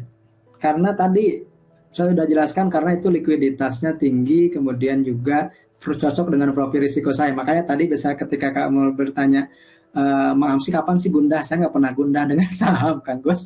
Karena apa? Kalau teman-teman boleh cek di porto instrumen investasi saya di Kasei, itu 95% lebih di saham, dan sisanya reksadana saham. Gak ada sukuk, gak ada kas. Jadi kalau saya mungkin super agresif untuk di instrumen investasi itu. Kemudian juga pertama kalinya kenapa ya Mang ya terekspos sama bisnis beli jual saham ini? Kenapa bukan bisnis real gitu loh maksud saya? Saya pernah bisnis real, Ci. Saya pernah jualan herba. Saya punya situs jualanherba.com, rajasirsak.com. Saya dulu bukan penjajah kesannya apa ya? Saya itu pedagang asongan gitu, Ci. Dan itu saya lakukan ketika sambil ngajar. Setelah selesai ngajar, saya dagang herbal, saya nyebarin pakaian gitu ya, ngampas busana muslim begitu sama istri saya itu, padahal kita dua-duanya guru gitu. Dan atau saya pernah jualan snack, makanan ringan, saya pagi malam harinya itu ini sisi lain saya. Jadi saya kalau hari Minggu itu saya cegat bis yang ke arah Sukabumi, saya ngambil kiriman karung paket untuk jualan cilok. Nah, jadi malamnya itu kita paketkan dengan istri, besoknya kita jualan ke sekolah. Sekolah saya itu jauh, Kak. Sekolah saya itu dari rumah itu 70-an kilo. Jadi saya jualan cilok di sekolah saya jualan sebuah beku, semua saya pernah coba. Saya pernah budidaya lele, saya pernah coba semua. Tapi ketika semua saya coba, saya sampai pada kesimpulan, oh ternyata saya lebih cocok belajar tentang saham. Dan sekarang alhamdulillah kan, itulah yang, dan gini, saya mau cerita juga ke teman-teman. Kemarin juga saya ketemu sama teman saya, reuni ya, reuni kecil gitu. Saya ketemu dengan teman SMA, kemudian dia bilang, Mang, kenapa sih Mang Amsi sekarang ngomonginnya saham syariah terus? Bukannya Mang Amsi itu guru bahasa Arab, harusnya ngomongin tentang agama lah, tentang apa gitu, jadi ustadz kayak atau apa gitu. Terus saya bilang gini, karena saya merasa bahwa saham syariah itu udah jadi jalan hidup saya. Terus dia nanya lagi, kenapa sama Amsi meyakini bahwa saham syariah itu jalan hidup? Karena saya pernah ditanya di satu momen, saya diuji disuruh presentasi sebagai alumni beasiswa waktu itu, mau kemana ke depannya. Saya ditanya oleh direktur XL, Kak, namanya Pak Hasno Suhaimi, mungkin boleh di googling lah. Nah, Pak Hasno bilang ke saya, Mang, pilih mana? Bukan Mang, Pak Asep gitu. Pak Asep, karena nama saya aslinya Asep kan. Pak Asep, mau pilih mana? Bahasa Arab atau saham syariah? Terus saya jawab, bahasa Arab dan saham syariah dua-duanya Pak, karena gini-gini saya jelasin argumentasinya, karena saya guru bahasa Arab, tapi saya juga punya passion tentang saham syariah, saya bikin komunitas syariah saham dan seterusnya. Terus dia nanya lagi, saya nggak butuh argumen Anda, yang saya butuhkan jawaban Anda, pilih mana, bahasa Arab atau saham syariah? Kemudian saya tertegun sebentar dan saya baca Bismillahirrahmanirrahim, saya jawab, saham syariah Pak. Ya udah selesai. Jadi dia cuma nanya gitu doang. Terus saya bingung, saya sendiri yang bingung, kenapa saya jawab itu ya? Padahal saya kan posisinya sebagai guru waktu itu, ditanya kenapa saya milih saham syariah. Ternyata teman-teman, 1 minggu setelah itu saya diundang. 1 mingguan setelah itu saya ada undangan resmi lewat email. Saya diundang untuk kali pertama ngisi acara Bursa Efek Indonesia di Bandung di Trans Studio Mall. Dan setelah itu undangan semakin banyak tentang saham syariah. Nah, akhirnya kalau teman-teman main ke rumah saya, teman-teman boleh cek plakat, sertifikat atau e-sertifikat, itu semuanya tentang saham syariah, nggak ada tentang bahasa Arab. Nah, akhirnya saya meyakini saya mungkin harus menjalani ini sebagai jalan hidup, sebagai sesuatu yang lebih bermanfaat buat banyak orang. Dan alhamdulillah 6 tahun terakhir ini saya konsum di saham syariah, dan karya terakhir ya saya bikin buku, karena buku itu salah satu akselerasi juga untuk kebermanfaatan, kan semakin banyak orang yang baca, semakin banyak orang yang tercerahkan. Kalau udah 3 cetakan berarti udah ada berapa ribu orang yang istilahnya sudah mau belajar tentang saham syariah, gitu kan. Makasih banget, Mang. Sami-sami. Wow, makin rame nih Mang, kumaha ya. Biasanya nggak begitu rame, biasanya 30. Biasanya 30, 37, sekarang hampir 60 flow-nya. Ada ini Pak Abdul Qoyim nih, Ci ya. Oleh. Siap. Ini ya. Mang, langkah-langkah screening saham itu ya. Iya, Mang, langkah-langkah screening saham melalui fundamental analisis itu bagaimana, Mang? Apa dulu prioritas urutan indikatornya, Mang Amsi? Oke, saya jelaskan singkat ya, dan mudah-mudahan bisa dicerna oleh semua orang. Jadi fundamental itu 2, ada kualitatif, kuantitatif. Kualitatif itu bicara tentang yang tidak bisa dihitung dengan angka, kuantitatif yang ada angkanya. Nah, yang paling penting adalah kualitatif dulu. Kenapa? Kualitatif itu bicara tentang komitmen dari perusahaan yang kita beli. Karena kalau bicara fundamental kan bicara perusahaan tersebut apakah ada pabriknya, ada manajemennya, ada produknya, ada daya saingnya, ada brandnya, dan seterusnya. Tapi itu semuanya tidak bisa dihitung, kecuali mungkin ada indeks gizi gila atau apa gitu. Kebanyakan kualitatif itu harus kita pelajari sejak awal. Tapi ginilah teman-teman gampangnya. Kualitatif itu, saya kasih shortcut ya. Shortcutnya kualitatif itu cari saham-saham yang selalu masuk indeks utama selama 10 tahun terakhir. Katakanlah dia tidak pernah keluar dari LQ45 dalam 10 tahun terakhir. Itu kualitatifnya pasti saya jamin itu bagus. Manajemennya pasti punya komitmen lah untuk membangun perusahaannya. Pasti teman-teman yang konten juga tahu di situ ada BBCA, BBRI, kemudian ada Unilever dan seterusnya. Itu kualitatif. Yang kuantitatif, kalau bagi saya, yang paling penting itu pertama profitabilitas. Profitabilitas itu yang akan menumbuhkan emiten tersebut. Profitabilitas itu keuntungannya. Misalnya gini, penjualannya naik nggak, laba bersihnya naik nggak dari tahun ke tahun. Minimal rata-rata 10% per tahun itu udah hebat. Karena ada jarang perusahaan yang bisa mempertahankan 10% per tahun. Jadi kita ambilnya yang defensif aja dulu gitu. kalau ingin menjadi value investing atau misalnya bicara tentang saham yang perusahaannya bagus. Kemudian setelah profitabilitas masuk ke solvabilitas. Solvabilitas itu bagaimana perusahaan tersebut bisa mengantisipasi kewajiban jangka pendek, jangka panjangnya. Jadi utang jangka pendek, jangka panjangnya dia masih bisa handle. Kalau misalnya ekuitasnya minus, jangan pernah masuk. Kenapa? Karena itu kalau dipilotkan teman-teman akan hangus uangnya. Kenapa? Karena gini teman-teman. Ketika teman-teman jadi pemegang saham, maka teman-teman adalah orang terakhir yang akan dibayar kalau ada sisa kas. Karena kalau ada sisa kas, yang pertama kali dibayar itu hutang ke bank, itu wajib. Kalau nggak pidana. Kemudian yang kedua obligor, yang memberikan obligasi. Yang ketiga baru pemegang saham. Jadi pemegang saham itu karena kita sama-sama merasakan, kan yang namanya pemegang saham investor itu berarti kita sudah berkomitmen untuk membantu perusahaan tersebut dengan modal kita. Seperti itu kan sebenarnya. Maka yang harus ditentukan itu 3. Yang tadi profitabilitas, yang kedua solvabilitas, yang ketiga likuiditas. Likuiditas itu jangka pendeknya, misalnya utang jangka pendeknya misalnya 1 miliar, kemudian dia punya aset lancarnya, kas dan yang lainnya itu 2 miliar, berarti dia aman. Kenapa? Karena kalau utangnya ditagih dalam jangka pendek, dia masih bisa bayar minimal 1 kali. Atau teman-teman nanti boleh ya teman-teman belajar di sini, karena saya sudah ringkaskan gratis buat teman-teman di YouTube. Jadi berkas Mang Amsi itu singkatan, belajar rasio keuangan saham dengan Mang Amsi gitu. Belajar rasio keuangan Mang Amsi. Itu semuanya ada 10 atau 11 video, itu bicara dari step by step berbagai rasio yang dibutuhkan oleh teman-teman.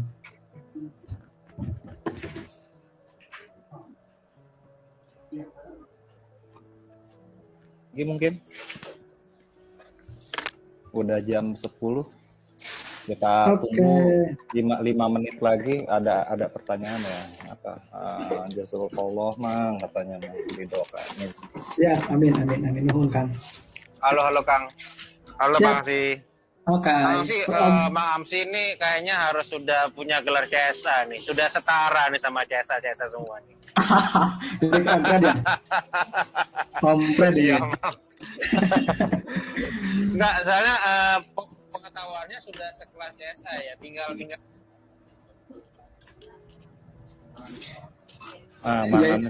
Mang Amsi itu katanya pengetahuannya udah sekelas apa tadi? CSA, Certified Securities Analyst. Kalau nggak salah Mang Amsi juga kemarin baru ambil RTS sama CSA langsung sekaligus 2 ompret gitu. Itu buat seneng-seneng aja sih Kang, kebetulan ada waktu dan ada uangnya, jadi kita ikut. Yang kayak gini nih ya kan, karena cari ilmu buat senang-senang, jadi bukan suatu kebutuhan tapi buat senang-senang. Jadi ilmu tuh ya selain buat kebutuhan tapi menyenangkan. Benar nggak? Karena gini Kang, saya itu kan kalau punya uang lebih, kalau punya misalnya hasil trading atau ada yang ngasih atau ada misalnya saya dapat apalah gitu, dapat rezeki itu, yang selalu saya tanya itu kan pertama kali, saya mau belajar apa lagi gitu. Jadi kalau orang mungkin mau belanja apa lagi, kalau saya belajar apa lagi ya gitu. Kenapa? Karena banyak hal-hal dulu ketika saya remaja itu ingin saya pelajari tapi belum kesampaian karena belum punya uang waktu itu gitu. Jadi saya belajar cuma di sekolah aja. Saya pengen kursus bahasa Inggris belum punya uangnya. Saya pengen kursus ini belum punya uangnya. Nah dulu yang tertunda itu sekarang saya ikuti semua gitu. Jadi kalau bagi saya kan yang penting belajarnya dulu. Jadi akhirnya benar kata Om Ren tadi gitu. Ketika saya ikut RSA, ini kan sudah sering saya baca ya, jadi gampang gitu ujiannya. Lulus kompetensinya, langsung lulus uji kompetensinya gitu. Kenapa? Karena yang sering saya bahas di video, saya baca itu muncul soalnya gitu kan. Jadi intinya kalau saya mengutip satu peribahasa dari Seneca ya, luck is when the opportunity meets preparations gitu kan. Keberuntungan itu muncul ketika ada satu kesempatan bertemu dengan persiapan. Jadi kesempatannya mungkin terbatas, tapi persiapannya bisa kita lakukan setiap hari gitu kan. Dan itu yang menjadi jalan hidup saya juga. Contoh ya teman-teman, saya ASN, saya PNS gitu. Nah orang bilang kan kalau mau PNS tuh ya harus gini gitu. Kalau di Sunda harus ada 3D gitu kan, duit, deket, dulur gitu. Duit, punya dekat, dan punya saudara gitu. Saya nggak punya semuanya gitu kan. Tapi Allah yang sudah menakdirkan ketika saya tes PNS, itu ketika Pak SBY baru naik, kemudian soal PNS, soal tesnya itu benar-benar diuji dari pagi sampai sore. Nah saya alhamdulillah mendapat berkahnya itu kenapa? Soal yang diujikan itu adalah soal-soal yang sering saya ikut lomba waktu itu ketika kuliah. ketika saya SMP sampai kuliah namanya Fahmil Quran. Ternyata soalnya di Kemenag itu soal Fahmil Quran 100 soal. Di pas penentuan tes jadi gurunya itu ada soal Fahmil Quran, soal agama tapi isinya Fahmil Quran. Dan saya udah biasa dengan soal-soal itu semenjak belasan tahun yang lalu. Preparationnya udah sangat sering gitu. Opportunity cuma waktu itu aja tes PNS. Dan waktu itu yang dibutuhkan guru bahasa Arab itu cuma seorang dari pelamar umum. Dan pelamarnya banyak gitu. Dan alhamdulillah nama saya akhirnya muncul. Dan saya sebenarnya nggak terlalu minat pengen jadi guru waktu itu karena saya baru lulus, ijazah pun belum turun. Saya daftar pakai surat tanda lulus gitu. Jadi saya tuh kalau tadi koreksi mungkin Kang, saya nggak pernah nge-honor sih Kang. Jadi pas lulus kuliah di UPI itu ada tawaran masuk PNS guru bahasa Arab, kemudian saya ikut, belum punya ijazah pakai surat tanda lulus, bisa waktu itu. Akhirnya karena lagi dibutuhkan, alhamdulillah lulus. Kenapa? Karena tadi ketika soalnya itu saya sampai bisa menentukan dari 100 soal itu ada 4 soal yang salah, nggak ada jawabannya. Karena saking seringnya berinteraksi dengan soal-soal seperti itu. Bagi saya keberuntungan itu udah seperti tadi. Gitu. Hebat ya. Bravo. Hebat. Jadi kita ngomongin saham nih ceritanya, ngomongin segala hal ya. Iya, kan memang pintu masuknya memang dari saham ya kemana-mana. Karena kan kalau saham itu sendiri sebenarnya buat saya luas ya, pasar keuangan ya, bisa sebenarnya bukan saham, dengan ini pasar keuangan sebenarnya luas, bisa kemana-mana aja, tapi bisa jadi inspirasi juga gitu, yang kita butuhkan di pasar modal betul. Ya inspirasi yang sudah ada yang bisa untuk memotivasi teman-teman di pasar modal gitu. Mungkin kan kalau kita lihat data juga kan kebetulan Pak Arwani sekarang di KP ini kan sahabat saya. Saya ngeliat kan kalau kita ikutin dari tahun 2018 sampai 2021 itu jumlah data investor baru tuh melonjaknya tuh cukup tajam. Kalau saya lihat tuh dari sebelumnya itu kan jumlah investor saham itu cuma 1,8 juta, sekarang udah 4.400.000 Mang Amsi ya kan. Nah banyak betul. Yang teman-teman yang baru itu yang sekitaran yang kenaikan kayak 2 juta orang ini belum tahu saham itu sangat tinggi resikonya, tapi kalau belum mengerti seperti kayak Mang Amsi ya ujung-ujungnya galau, nggak bisa tidur dan lain-lain ya. Kayak sekarang aja kan IHSG sendiri masih terkoreksi. Saya bilang sih ini koreksi aja gitu, nggak bearish. Koreksi ini karena naiknya juga cukup tinggi juga dari year to year, dari bulan akhir April awal April sampai sekarang April lagi kan kenaikannya dari berapa tuh 3.900 ke 6.500, buat saya sih tinggi sekali gitu. Nah teman-teman kan baru melihat nih pas lagi naiknya aja, pas lagi saat seperti ini teman-teman kan belum mungkin baru nyobain gitu ya. Kita bilang ini fasenya fase sideway karena pemulihan ekonomi Indonesia, karena nggak hanya selalu saham aja, karena uang sektorilnya juga harus digelontorin juga emang Amsi ya. Betul. Dan ya tadi kan kalau saya kebetulan sama almarhum Ko Asun itu kan beberapa kali ketemu dan kalau ketemu itu intensif gitu. Tapi teman-teman mungkin saya mau cerita di sini nih karena kebetulan ini istisi kan. Jadi kalau saya ngobrol dengan Ko Asun itu sebenarnya ngobrolin saham. Jadi kita lebih ngobrolin spiritualitas, kita lebih ngobrolin misalnya kebaikan kepada sesama. Dan saya punya chemistry tersendiri lah dengan Ko Asun itu dalam hal tersebut karena Ko Asun bisa baca saya dan saya sedikit juga bisa merasakan apa yang dirasakan oleh Ko Asun. Terutama, tapi yang saya salut dari Ko Asun adalah tingkat pemahaman dirinya itu bisa menghasilkan sesuatu yang bermanfaat seperti ya tadi BBK, kemudian KMT ya kan, seperti itulah. Jadi bagi saya sih itu sesuatu yang menginspirasi saya juga. Jadi bagaimana ketika dia membuat satu tools atau suatu misalnya grafik atau suatu yang membantu seseorang atau membantu trader dan investor itu berdasarkan intuisi, bukan hanya semata-mata analisis yang sifatnya kuantitatif, tapi juga ada intuisi yang masuk di situ dan itu akhirnya ada kekuatan lain yang membantu gitu. Jadi saya melihat bahwa di saham ini bagi teman-teman yang masih baru di saham itu murni psikologi.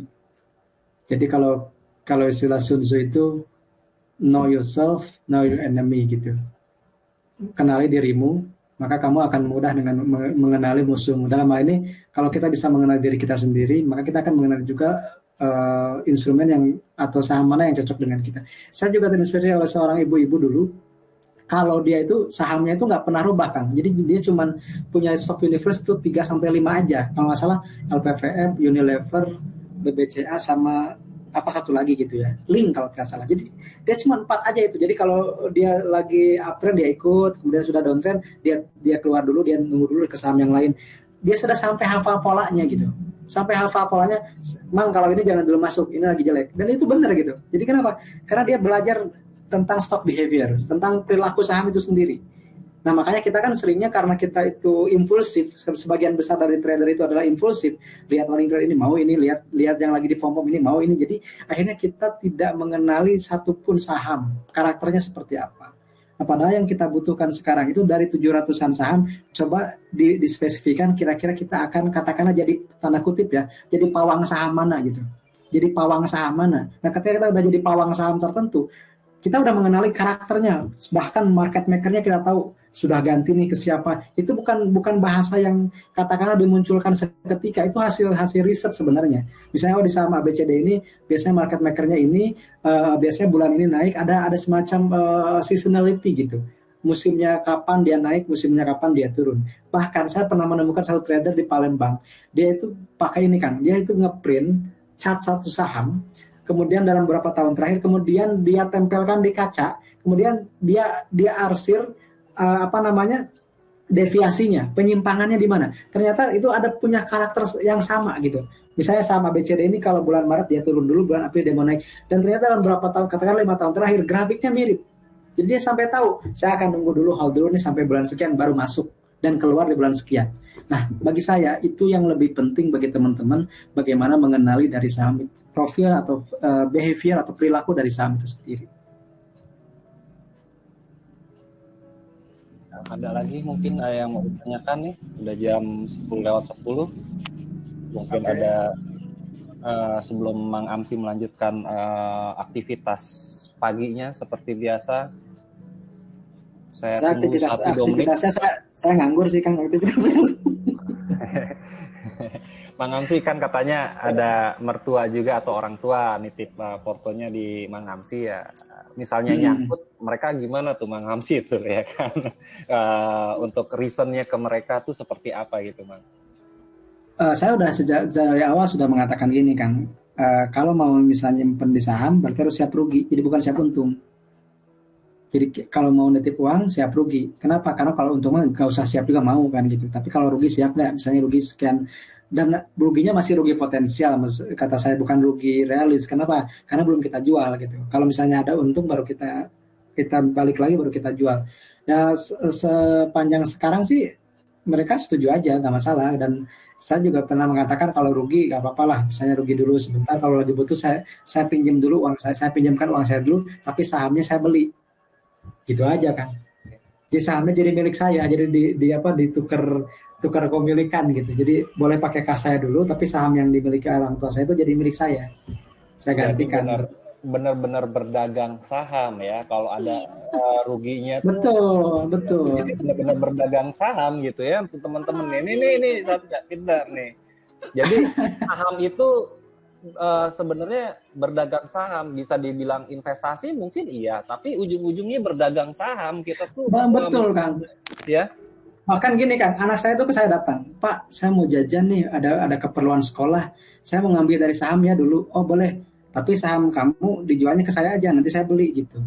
Jadi anak saya tuh misalnya mau jajan nih, butuh uang sekitar 100.000, dia nggak punya uang lagi misalnya, dia harus ngambil, dia ambil sahamnya. Pak, jual saham saya dulu buat jajan. Jadi jajannya pun pakai saham mereka. Anaknya yang mengenal saham ini usia berapa tahun, Mang? Mang punya anak kan 3 ya? Berapa tahun? 4. Saya punya anak 4. Anak 4 semuanya punya saham, dan yang bahkan yang baru 5 tahun tuh udah punya saham, dan udah biasa kalau punya uang, Pak ini nitip saham tambah lagi gitu. Tanya apa tuh Mang yang dibeli tuh? Telkom atau apa? Enggak, mereka kan sesuai dengan uang jajannya Kang. Uang jajan mereka enggak paling WG misalnya yang terjangkau aja, misalnya yang cuma 20.000 perak per lot gitu, tapi perusahaannya bagus gitu. Misalnya perusahaannya bukan apa-apa lah, bukan kayak tanda kutip saham-saham yang enggak jelas gitu. Tapi jadi gini Kang, pertama saya ajak itu kan ke Indomaret, saya disebut merek ya. ke minimarket gitu, Indomaret atau Alfamart. Bebas lah. Bebas sih. Nah, mau ini juga mau sebut mau enggak. Kemudian dia masuk itu dia iseng, Pak, kalau ini kan dia suka ngeliatin saya trading saham, saya ngisi acara saham, terus dia penasaran, Pak kalau ini ada nggak sahamnya gitu kan terus saya bilang gini, anak yang kedua ya, itu sejak usia 7 tahun 8 tahun lah bertanya saham itu, Pak kalau ini ada nggak sahamnya? Saya bilang coba cek di situ PT mana apa produksinya dari mana gitu. Kemudian dia baca. Ini yang menjadi saham pertama ya Kang. Jadi dia ngambil beras waktu itu, berasnya Topik Koki. Kemudian dia baca PT Buyung Putra Sembada. Pak ini ada nggak sahamnya? Ada. Pokoknya gini, kalau ada diproduksi oleh PT dan di ujungnya TBK itu ada sahamnya. Oh gitu Pak, saya mau beli dong saham ini karena beras itu kan dibutuhin banyak orang katanya gitu. Ya udah, mau beli apa? Ya? Anak masih kecil hebat. Ya, kemudian dia langsung punya jajan itu kan udah kata receh kan 10 ribuan 2 ribuan dikumpulkan, Pak emang berapa beli minimal, kayak waktu itu hoki itu harganya 600 kalau nggak salah, 60.000 saya bilang. 60.000, iya 60.000, ini Pak saya punya sekian ratus ribu. Dia punya tabungan yang disimpan di celengan itu dia pecahin, nih Pak saya mau beli hoki katanya. Ya akhirnya beli hoki dan ternyata lagi hoki juga naik ke 800, akhirnya saya jual. Terus saya tanya, Pak, ini udah untung nih berapa waktu itu ya? Sekitar mungkin di atas 10% deh. Ini mau dijual nggak? Ini udah untung. Ya Pak, dijual aja. Nanti belikan lagi ya saham lain. Akhirnya dia dijual, belikan lagi kalau nggak salah waktu Campina es krim. Kemudian dia beli dan naik lagi. Akhirnya jadi itu keberuntungan pemula lah buat anak saya. Jadi setiap dia beli itu dia untung gitu. Nah akhirnya dia simpen. Nah akhirnya karena udah mulai besar. Ekor ke anak nang. Wah kayaknya anak gue hoki nih ya kan. Udah gue ngikutin foto anak gue aja deh. Sharing anaknya beli apa dong di STC? Sekarang anaknya sekarang dia ada ininya di Instagramnya dia bikin Instagram itu anak Mang Amsi pemegang saham Garuda. Boleh di follow tuh Mang, sharing tuh di STC lah. Iya. Cari aja kan beli apa ya. Jadi jangan kalah sama Kaisang ya kan. Anak Mang Amsi juga sama gitu. Beliau mulai investasinya pas usia 7 tahunan lah gitu. Kalau anak saya yang paling kecil kan dia nggak tahu apa-apa, cuman dia ini apa ikut nabung deh. Jadi semuanya sekarang punya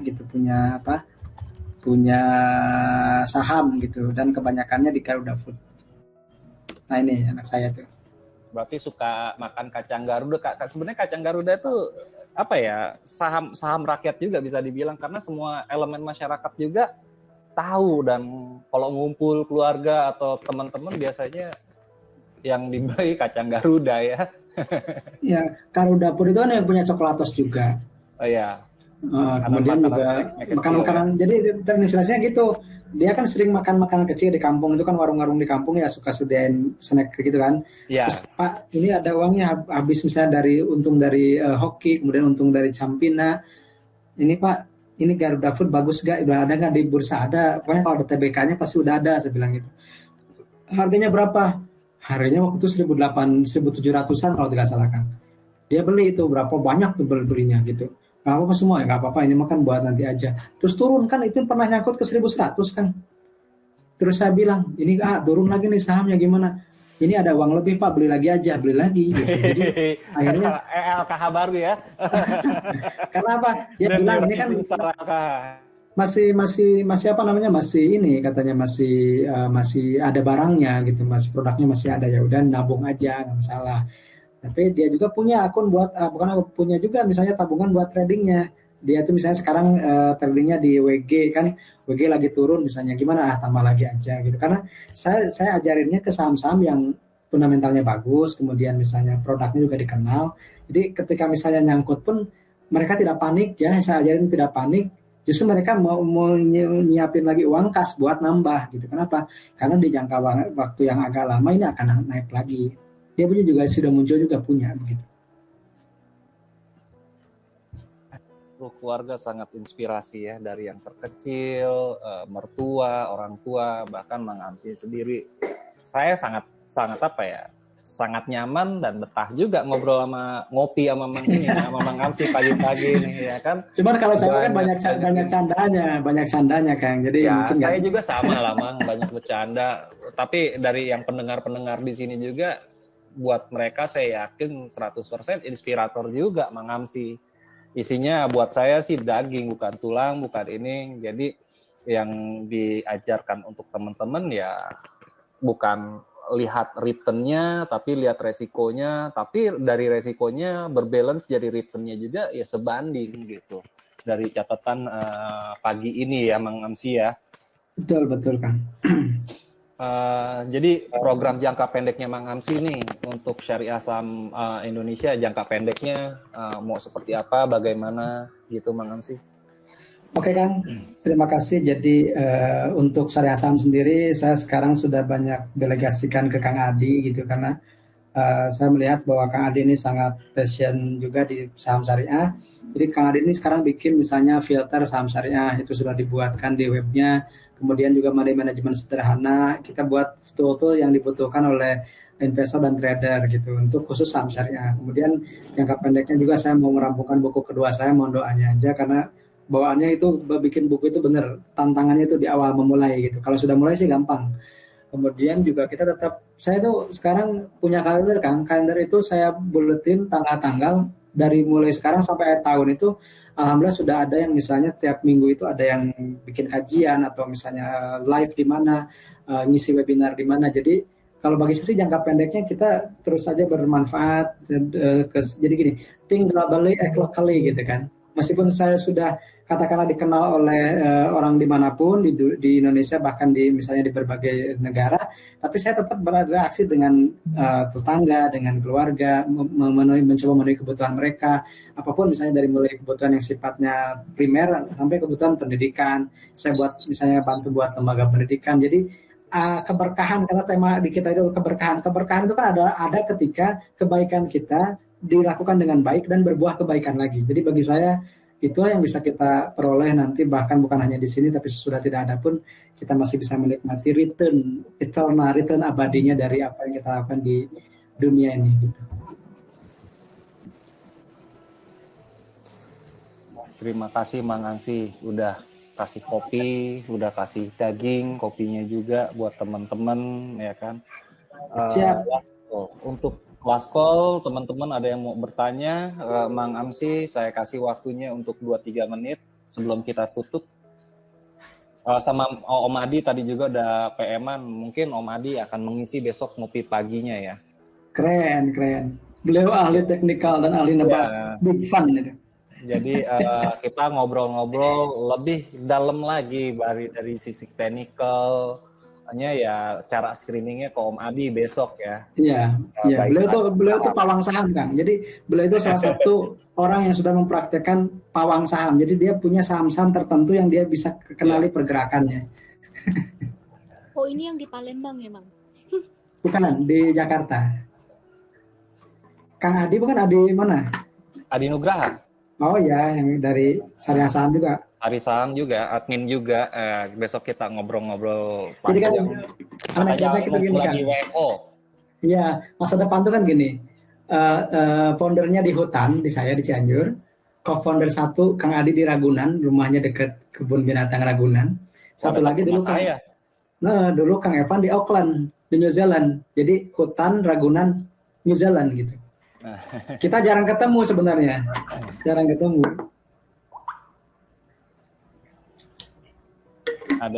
Nggak ada lagi nih yang mau ditanyakan beneran pas dengar dari cerita anak kecil-kecil udah jajan dari sana hebat Bang Amsi ya itulah makanya saya bilang inspirasi sebenarnya bukan untuk syariah saham aja kalau buat saya ya tapi pasar modal Indonesia jadi inspiratornya pasar modal sebenarnya nggak usah terlalu jauh muluk-muluk lihat LKH ada kok yang down to the earth yang rumahnya di tengah sawah atau pinggiran sawah ya kan di daerah desa Cianjur bisa seperti LKH gitu. Jadi jangan lihat milionernya, tapi ya yang kecil-kecil lah sebagai dari guru ya, guru ngaji, guru sekolah.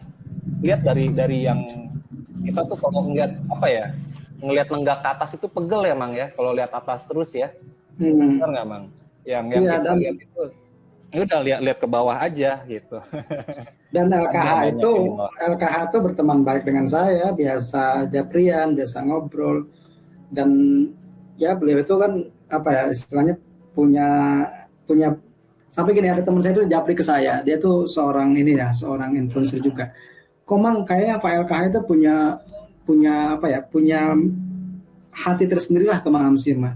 Apa sih rasanya Mang gitu kan, dia bilang. Saya bilang nggak pernah ke rumahnya. Mungkin beliau sudah pernah ke rumahnya, tapi saya nggak pernah ke rumahnya. Kenapa? Karena saya mah apa adanya dengan Pak LKH gitu. Saya ngobrol-ngobrol biasa aja, dan saya menghormati beliau sebagai orang tua, saya menghormati beliau sebagai investor sukses gitu. Saya belajar banyak sama beliau gitu. Tapi dalam beberapa hal saya pun berbeda metode dengan beliau, tapi saya menghormati beliau, menghormati saya menghormati beliau, itu udah biasa gitu kan. Mang Amsi dan keluarga pakai aplikasi trader saham apa aja, Mang? Kalau saya Denny karena Sumarlin ya. kalau keluarga kan semuanya di apa ya, keluarga itu nggak dipusingkan dengan apa namanya, dengan trading sendiri, atau mereka nyerahinnya ke saya semua gitu kan.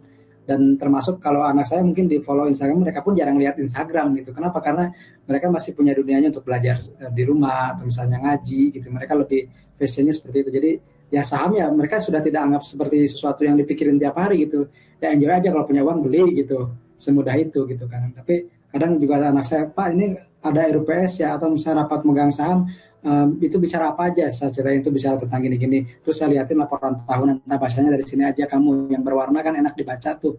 Seperti itu, oh ini ternyata ini ada kenaikan atau apa gitu. Seperti itu kan. Tapi ya seumuran mereka aja nih ngejelasinnya gitu, nggak sejelimet seperti saya ngejelasin ke teman-teman yang mau belajar fundamental, enggak gitu. Sesuatu yang disederhanakan lah dari sesuatu yang rumit itu gitu. Jadi kalau saya ya tambahan lagi sama saya aja gini, sebenarnya di bawah alam sadar kalau untuk teman-teman yang tadi kan kita pagi ini kisaran flow-nya itu 30 orangan ya, 30 orang kalau yang merhatiin di STC Morning Talk ya kan, atau ngopi bareng Mang Amsi, ngobrol pagi di Mang Amsi. Sebenarnya di bawah alam sadar tuh nggak ngeliat di IHSG hari ini lagi koreksi. Untuk teman-teman yang nggak tahu jual beli loh, jadi terselamatkan sama koreksinya IHSG loh. Ngobrol sama Mang Amsi nih. Iya, Isinya mana knowledge semua, ilmu semua. Udah 5985. Oh yes, keren. Apa yang jatuh ya? Saya mau borong lagi nih, apa nih yang jatuh nih? Kalau saya sih lebih baik biarin dulu lah market maker, ikan paus dulu, ikan hiu dulu yang ini. Kalau saya nanti kalau udah ikan paus, kalau saya sih ikan cere, ikan murah, mungutin ikan yang sisaan ikan paus aja nggak apa-apa lah. Oke. Kalau saya sih seperti itu, Mang. Ada lagi satu yang saya seprinsip sama Mang Amsi, saya tuh nggak suka dengan kalimat bandar. Saya lebih suka menggunakan market maker karena banyak orang nggak tahu perihal tentang bandar dan market maker. Kalau buat saya bandar itu ilegal, tapi market maker itu legal secara OJK dan institusinya ada gitu ya, dan terlihat. Kalau bandar itu ilegal dan konotasinya nggak bagus karena bandar itu istilah dengan kayak narkoba, ya kan, atau hal-hal yang nggak bagus ya, kayak judi ini itu kan bandar. Kalau saya lebih suka menyebutnya market maker karena kenapa? Market maker yang menjaga harga yang mengikuti sesuai dengan fundamentalnya, seperti itu, Mang. Betul. Itu yang saya satu pemikiran sama Mang Amsi, makanya kalau saya di Telegram Mang Amsi kan kita di sini nggak boleh nyebut bandar. Nah ini dihapus udah bener nih ya, iya udah. Dihapus otomatis sama bot. Kalau saya sendiri nggak suka dengan katanya bandar ya, karena lebih suka market maker atau smart money big fun gitu. Atau ikan paus boleh lah, ikan paus, ikan hiu. Saya lebih sukanya ikan, karena kenapa? Ikan paus itu kan yang dimakan itu ikan yang agak lebih besar lagi sama dia, atau ikan hiu gitu. Jadi teman-teman boleh cek di Syariah Saham, kemudian ketikan kata bandar, itu pasti dihapus bot. Oh iya, bandar ya di ini ya. Coba cek di Syariah Saham, ketikan bandar gitu. Tuh. Langsung digigit anjing. Atau teman-teman tuliskan saham non syariah, misalnya BBCA gitu kan. Itu dihapus itu. Jadi atau tulis kata judi misalnya, judi. Jadi kita buat itu, ada teman Mas Sofyan yang suka bikin. Ada timnya itu ada siapa? Om Sofyan, Om Adi ya, sama Om Evan, saling kolaborasi sama Mang Amsi ya. Di ini. Ada lagi mungkin teman-teman? Itu ada tuh Kang. Ya, Bumul lagi nih, silakan. Mang Amsi, mau nanya dong, Mayora termasuk di dalam stock universe-nya Mang Amsi nggak? Mayora nggak? Belum mungkin. Kenapa? Belum, tapi kalau secara saya pernah bahas di sini, Kak. Saya buatkan videonya waktu itu. Kebetulan saya sudah buat dan itu salah satu bagus lah buat ini ya, ini nih linknya nih. Sebentar.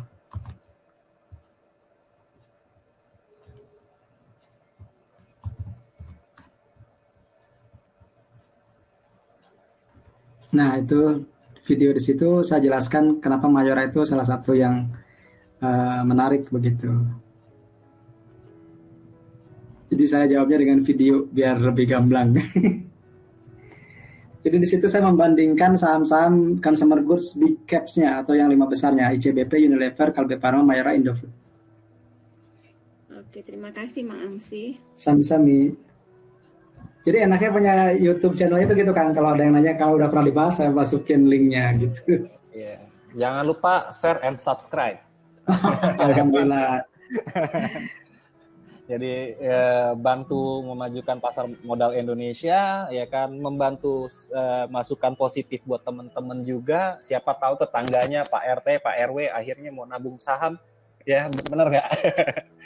Syariah saham seperti ini ya, karena genre milenial itu lebih suka ke visual dibandingkan membaca, benar nggak, Mang? Karena kalau dari visual misal kayak YouTube ataupun sekarang yang lagi heboh itu kan TikTok, mereka ya lebih sukanya kayak itu. Jadi mungkin nggak bikin TikTok nih Mang sih. Kemarin udah dibahas kayaknya Udah, TikTok ya? itu bagiannya milenial deh gitu. Karena kan dilihat age-nya juga 0 sampai 25 dan kita tuh hampir 2 kali lipat usianya kan dari situ. Jadi kayaknya kita butuh cosplay bisa istilahnya pemeran yang lebih milenial. Karena kalau saya TikTokan sama Kang Adi kayaknya Adi itu yang udah Kang Adi cocok deh. Ini ada pertanyaan lagi Kang nih, satu nih kayaknya. Boleh. Apa deh? Pertanyaan terakhir nih kayaknya ya Kang. Boleh. Terakhir nih kata Bang Aziz ya sebelum kita tutup nih jam 10.30 jadi bajak nih, luas banget nih. Insyaallah. Ini kan direkam ya, ada rekamannya tadi. Iya. Mang Amsi anaknya sudah dididik tentang saham dari usia berapa? Ini dari Kak Ana. Jadi gini Kak, saya itu sebenarnya tidak pernah apapun ya, pelajaran apapun saya tidak pernah memaksakan diri ke anak. Bukan hanya saham, termasuk bahasa Arab, agama, kemudian juga hafalan Quran. Kalau saya sebagai Muslim ya, kemudian misalnya pelajaran sekolah. Makanya aneh, guru-gurunya itu suka aneh gitu. Anak-anak Pak Amsi itu anaknya santai aja ya, ranking 1 itu biasa aja gitu, nggak merasa gimana gitu.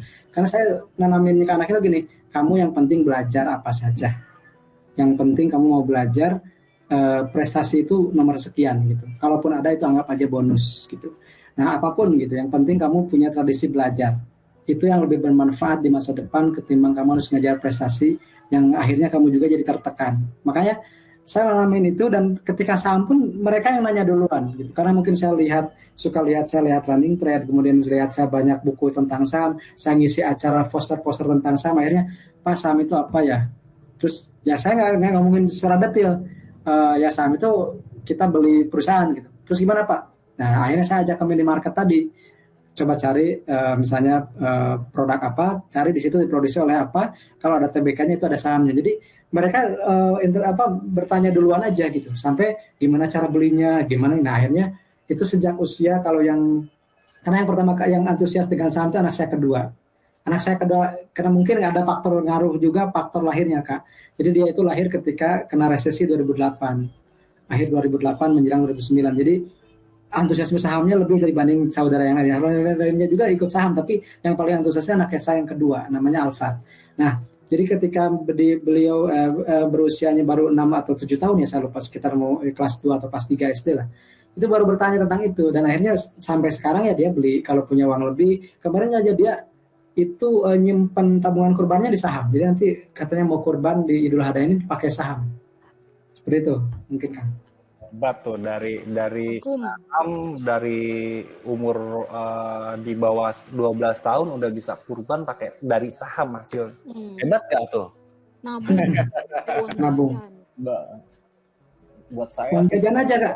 Jadi nggak besar-besar modalnya, cuman kalau mereka nyisin 2.000 per hari, karena saya kasih uang jajan kan nggak besar juga. mungkin 10.000 per hari lah, itu pun masih banyak sisa kalau di kampung kan. Dia nyisihin 5.000 aja per hari kan sebulan bisa 150.000. Itu kan Iya, bisa beli saham. psikologinya kecil-kecil udah kebentuk. Karena gini Kak, saya ajarin mereka itu tentang sedekah, itu yang paling utama. Kalau sedekah aja mereka mau, apalagi saham dong. Sedekah itu kan sifatnya katakanlah nyimpen untuk masa yang lebih jauh lagi gitu kan. Mereka udah biasa misalnya punya, saya nggak membentuk mereka yang ngobrol sendiri. Mereka itu misalnya punya teman yang setiap yang yatim, misalnya setiap sebulan atau 2 bulan sekali mereka nyisihin jajan tuh buat ngebantu teman-temannya yang katakanlah sudah yatim atau misalnya tidak punya uang jajan, mereka bantu gitu dengan uang jajan mereka. Jadi kita nggak ngasih uang modalin mereka, jadi mereka punya menyisikan buat sedekah, mereka boleh nyisin juga buat investasi. Kalau ada uang, kalaupun mereka mau liburan, mereka pilih Pak kayaknya nggak jadi liburan deh, mendingan dibeliin saham. Dan itu mendingan beli reksadana atau beli saham gitu aja. Pilihannya antara dua, reksadana atau saham begitu. Udah ya, mungkin Mang Amsi juga butuh kesibukan lain nih. Tadi rencananya tuh cuma 30-60 menit, sekarang jam setengah 11, habis dikasih daging terus ya dimakan terus, Mang. Kan jarang-jarang bisa ketemu sama teman-teman kan. Kalau saya sih berapa kali ngobrol sama Mang Amsi tuh buat saya sih nyaman ya, nyaman karena isinya selalu apa ya, saya juga follow Instagram ini isinya ilmu ya kan, daging, knowledge yang bisa untuk masa depan, untuk jangka panjang ataupun jangka pendek. Balik lagi ke teman-teman mindsetnya mau seperti apa gitu. Balikin ke teman-teman kayak sengaja hari ini kita panggil Mang Amsi biar teman-teman simak nih apa sih, kenapa sih, ya kan ada apa sih, ya kan.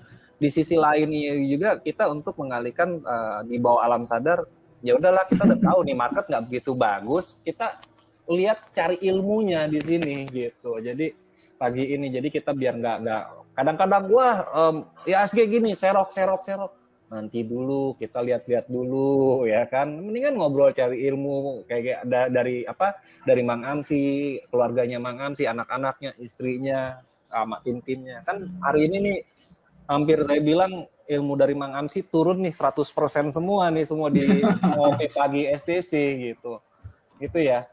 Mungkin hari ini kita tutup dulu aja sesi pagi. Sebenarnya sesi buat pagi aja ini. Kita ngobrol santai jadi ngobrol panjang banyak, dagingnya juga banyak. Nanti kita kapan-kapan lagi kita panggil. Sekarang mungkin bulan puasa pas bulan Ramadan lah ya. Jelang puasa, jelang maghrib. Jadi puasa Ramadan atau kayak gimana. Mungkin di minggu kedua atau minggu ini boleh kita ini ya Mang Amsi ya. Ngobrol-ngobrol lagi ya sambil nunggu maghrib, ngabuburit, nah pas deh ngobrol panjang deh maghrib. Gitu aja mungkin teman-teman semuanya STC selamat, bukan selamat pagi lagi, jadi selamat siang, ketemu lagi. Mohon maaf sudah kepanjangan ya teman-teman, mohon maaf, terima kasih kita suka aja dikasih ilmu sama Mang Amsi terus ya, gratis loh di sini ilmu, nggak pakai bayar, nggak pakai ini. Sampai ketemu lagi mungkin nanti jam break sesi 1 untuk market review dan sesi 2 market reviewnya lagi di jam after market jam 3.10 atau jam 3 peteng ya. Itu aja dari saya Kuswara dan teman sahabat saya juga Cijani juga salah satu guru saya. Terima kasih untuk yang udah mau nyimak. Sami-sami. Assalamualaikum warahmatullahi wabarakatuh. Sampai jumpa lagi di STC Simon. Terima kasih semuanya.